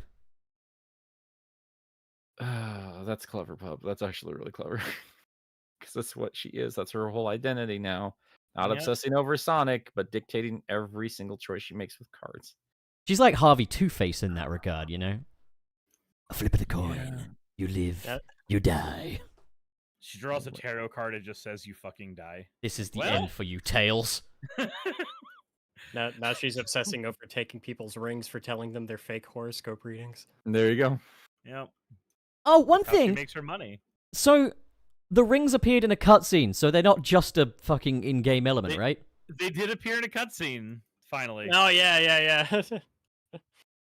When Sonic's Yeah. getting his shit kicked in and the rings Yep. start flying out of him. And then you only have 100 rings to do the rest with, which I thought was kind of cool that actually wasn't just a Oh, I didn't cutscene even- thing. I didn't even notice that. Yeah, you That's know, cool. I didn't at first because I was getting my ass kicked trying to figure that fucking fight out, but like the second time I noticed, yeah. after that bit, yeah, it goes all the way down to 100, giving you a stricter time limit. That's Mhm. kind of cool. It's cool because it has an in-universe reason. It's not just bullshit. Yeah. All right, who's up with Nate Sabbies?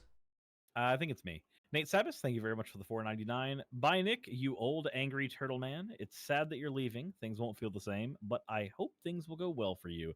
Have a great day, guys. You as well. Thank you. Guys, dude. also Wayne's technically leaving too, though. It's okay. That's fine. It's because you're not so final. You're still gonna do other shit. Part time. God, fuck yourself. I love that you knew what I was referencing. But if anyone wants to get some super chats in to say goodbye to Wayne, that's Oh god damn it. I like that I already took myself off the fucking payroll, so you guys are getting all of my goodbye money. Well done. I really appreciate that, Wayne. It's okay. We promise to spend it poorly. Mhm. Who's got Mike? I can take Wayne. Mike. Can you? Oh, wow. In a wait. fight. In a fight. I wouldn't try Mike, it. 1911, $4.99. I'm writing notes on update 3 in case critique is asked. I guess I'll see you on your channel, Nick. It's my 30th birthday this Wednesday. Well, happy early birthday, dude. That's awesome. Yeah. For your birthday, you got the Sonic Frontiers update. Guys, check the I back. liked it. All right. So Ozjam sends $2. Here, Terror of Time. It's tarot time around here. That was hard to read. Oh my god, Pup. Oh my god, that just clicked with me too. It's tarot time again. All right, and yeah, let's close off super chats here with our good friend Aki Dave with 199. Thank you. Glad I was able to make it. You guys are legends. Well, thank you, Dave. Always an absolute pleasure. But yeah, I'm ready to hit the old dusty trail now. Are you seeing this guy? Oh my god. What? Has he come to see Nick off? No. No, it's not the skeleton. It's not the skeleton? Oh, isn't he a cheeky boy? Isn't he a cheeky little thing? Waiting for YouTube to catch up so Yeah, I can no, see it'll whatever be the a hell it is you're second. talking about. Yeah, no, we'll God. get there. There he I is. Oh my god. Oh, I see him. Thought I'd give you guys a break from the skeleton for this one. This is just the flesh that the skeleton. would It's normally literally have. spooky month. This is when you decide not to do the skeleton? My flesh form has come. It's He's- spookier now. He's that really not enjoying here. Gilly's tombstone. Must be a little salty. Gosh. He knows there are bones under there. Davidson Dolliver, I think, sent 2 super chats, but thank you. Been here since episode 1. Thank you for the fun. Thank you for the ride. Yeah, thank you, boys, for the ride. This has been a great fucking time. But yeah, Hell. before we peace on out of here, what's everyone up to? Pup, what are you doing? Well, I'm working on my update 3 video, which is gonna be a little redundant now, but we're fucking doing it anyway. Well, what about you, Suris? Getting everything together to hopefully start the Magic the Gathering podcast here at the end of October. Wayne? Digimon World 2. Oh no, wait, fuck, that's not.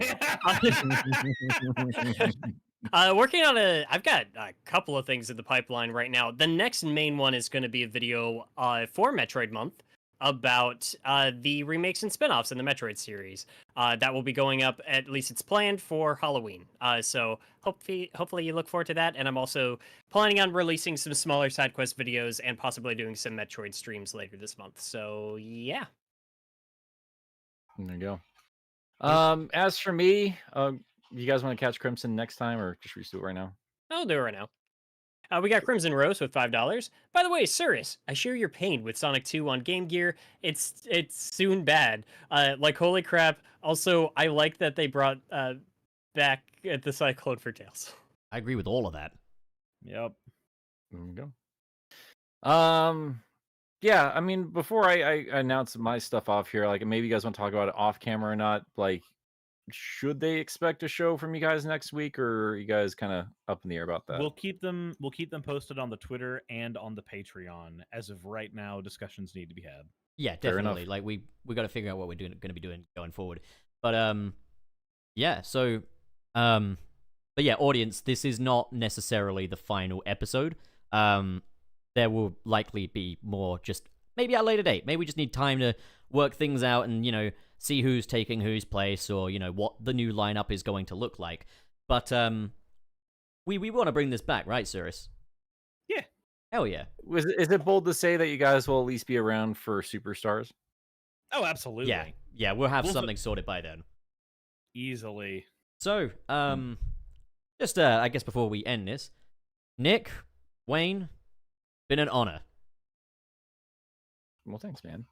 I Yeah. appreciate it. And obviously, I'm still It's going to been a fucking talk to you tolerance. guys all And the now fucking that- time, but still. And now that Pup's leaving the show, I hope you guys will have a wonderful time on the rest of Sunset. Wait, Oh my hang on. God. What? Am I fired now? Oh my god. I'm getting- I thought I You're came back to the drowning. table for negotiations. What's going on here? why do you think we have that kiddie pool out back? We got to drown you. Oh, Sunset fuck. City has an at-will employment policy, Pup. We're gonna Good take job. you out like Bruce Willis at the end of that stupid movie. Well, Wayne, sorry if we've ever been like flipping about your departure, but like you're still like part time at the very least, right? Like they'll I'm- be seeing you here and there. I probably won't likely be here on the main show if it remains like a weekly thing. But I'll try to be involved in the channel in ways that I can, at least for the supplementary stuff. Be they gameplay streams or just extra little discussions we have. But I do think this is it for me on terms of the normal show. Oh. I was gonna say, well, we'll miss you, but I guess it won't. But you're going as well. Yeah, we still literally talking shit, so you know, Y'all are Yeah. I'm both not going gonna to miss start you your guys. own podcast with Blackjack and hookers. Yeah, so yeah, as for me, like I've got some stuff going on. Obviously, I already have a new speed reading recorded. I think the audio is kind of shit, so I might redo it. I don't know. But I'm going to be working on my next Supersonic video, and I've got some character analysis videos, and obviously a big Frontiers video and Origins and Spider-Man. So big month, and then robots too at the end of the month too. So whole lot of stuff from me on my channel. So I'm gonna get back to focusing up on that stuff. But yeah, guys, it's been an honor, and I'm gonna miss this audience, and I'll definitely miss the show. But yeah, it's been one of the most important things I've ever done in my life. So this has been an honor. Thank you guys. But yeah, Suris, we got work to do. We do. all right. Wayne, do you want any other little parting words before we close on out? It's been a great pleasure just being on the show, getting to know you guys and getting to know a lot of the audience. I mean, the show wouldn't exist. It wouldn't be a community without the people that come in and have seen us grow and been here to see us along the way. Absolutely. Just thank you, of course, to everybody in the audience, but also thank you to you boys, and I love the hell out of you. I'm back at you. Same with all you guys. All right. Well, I guess that's it. Toot toot, Sunset City. So, are we starting the Ty the Tasmanian Tiger podcast now, or? Oh my god.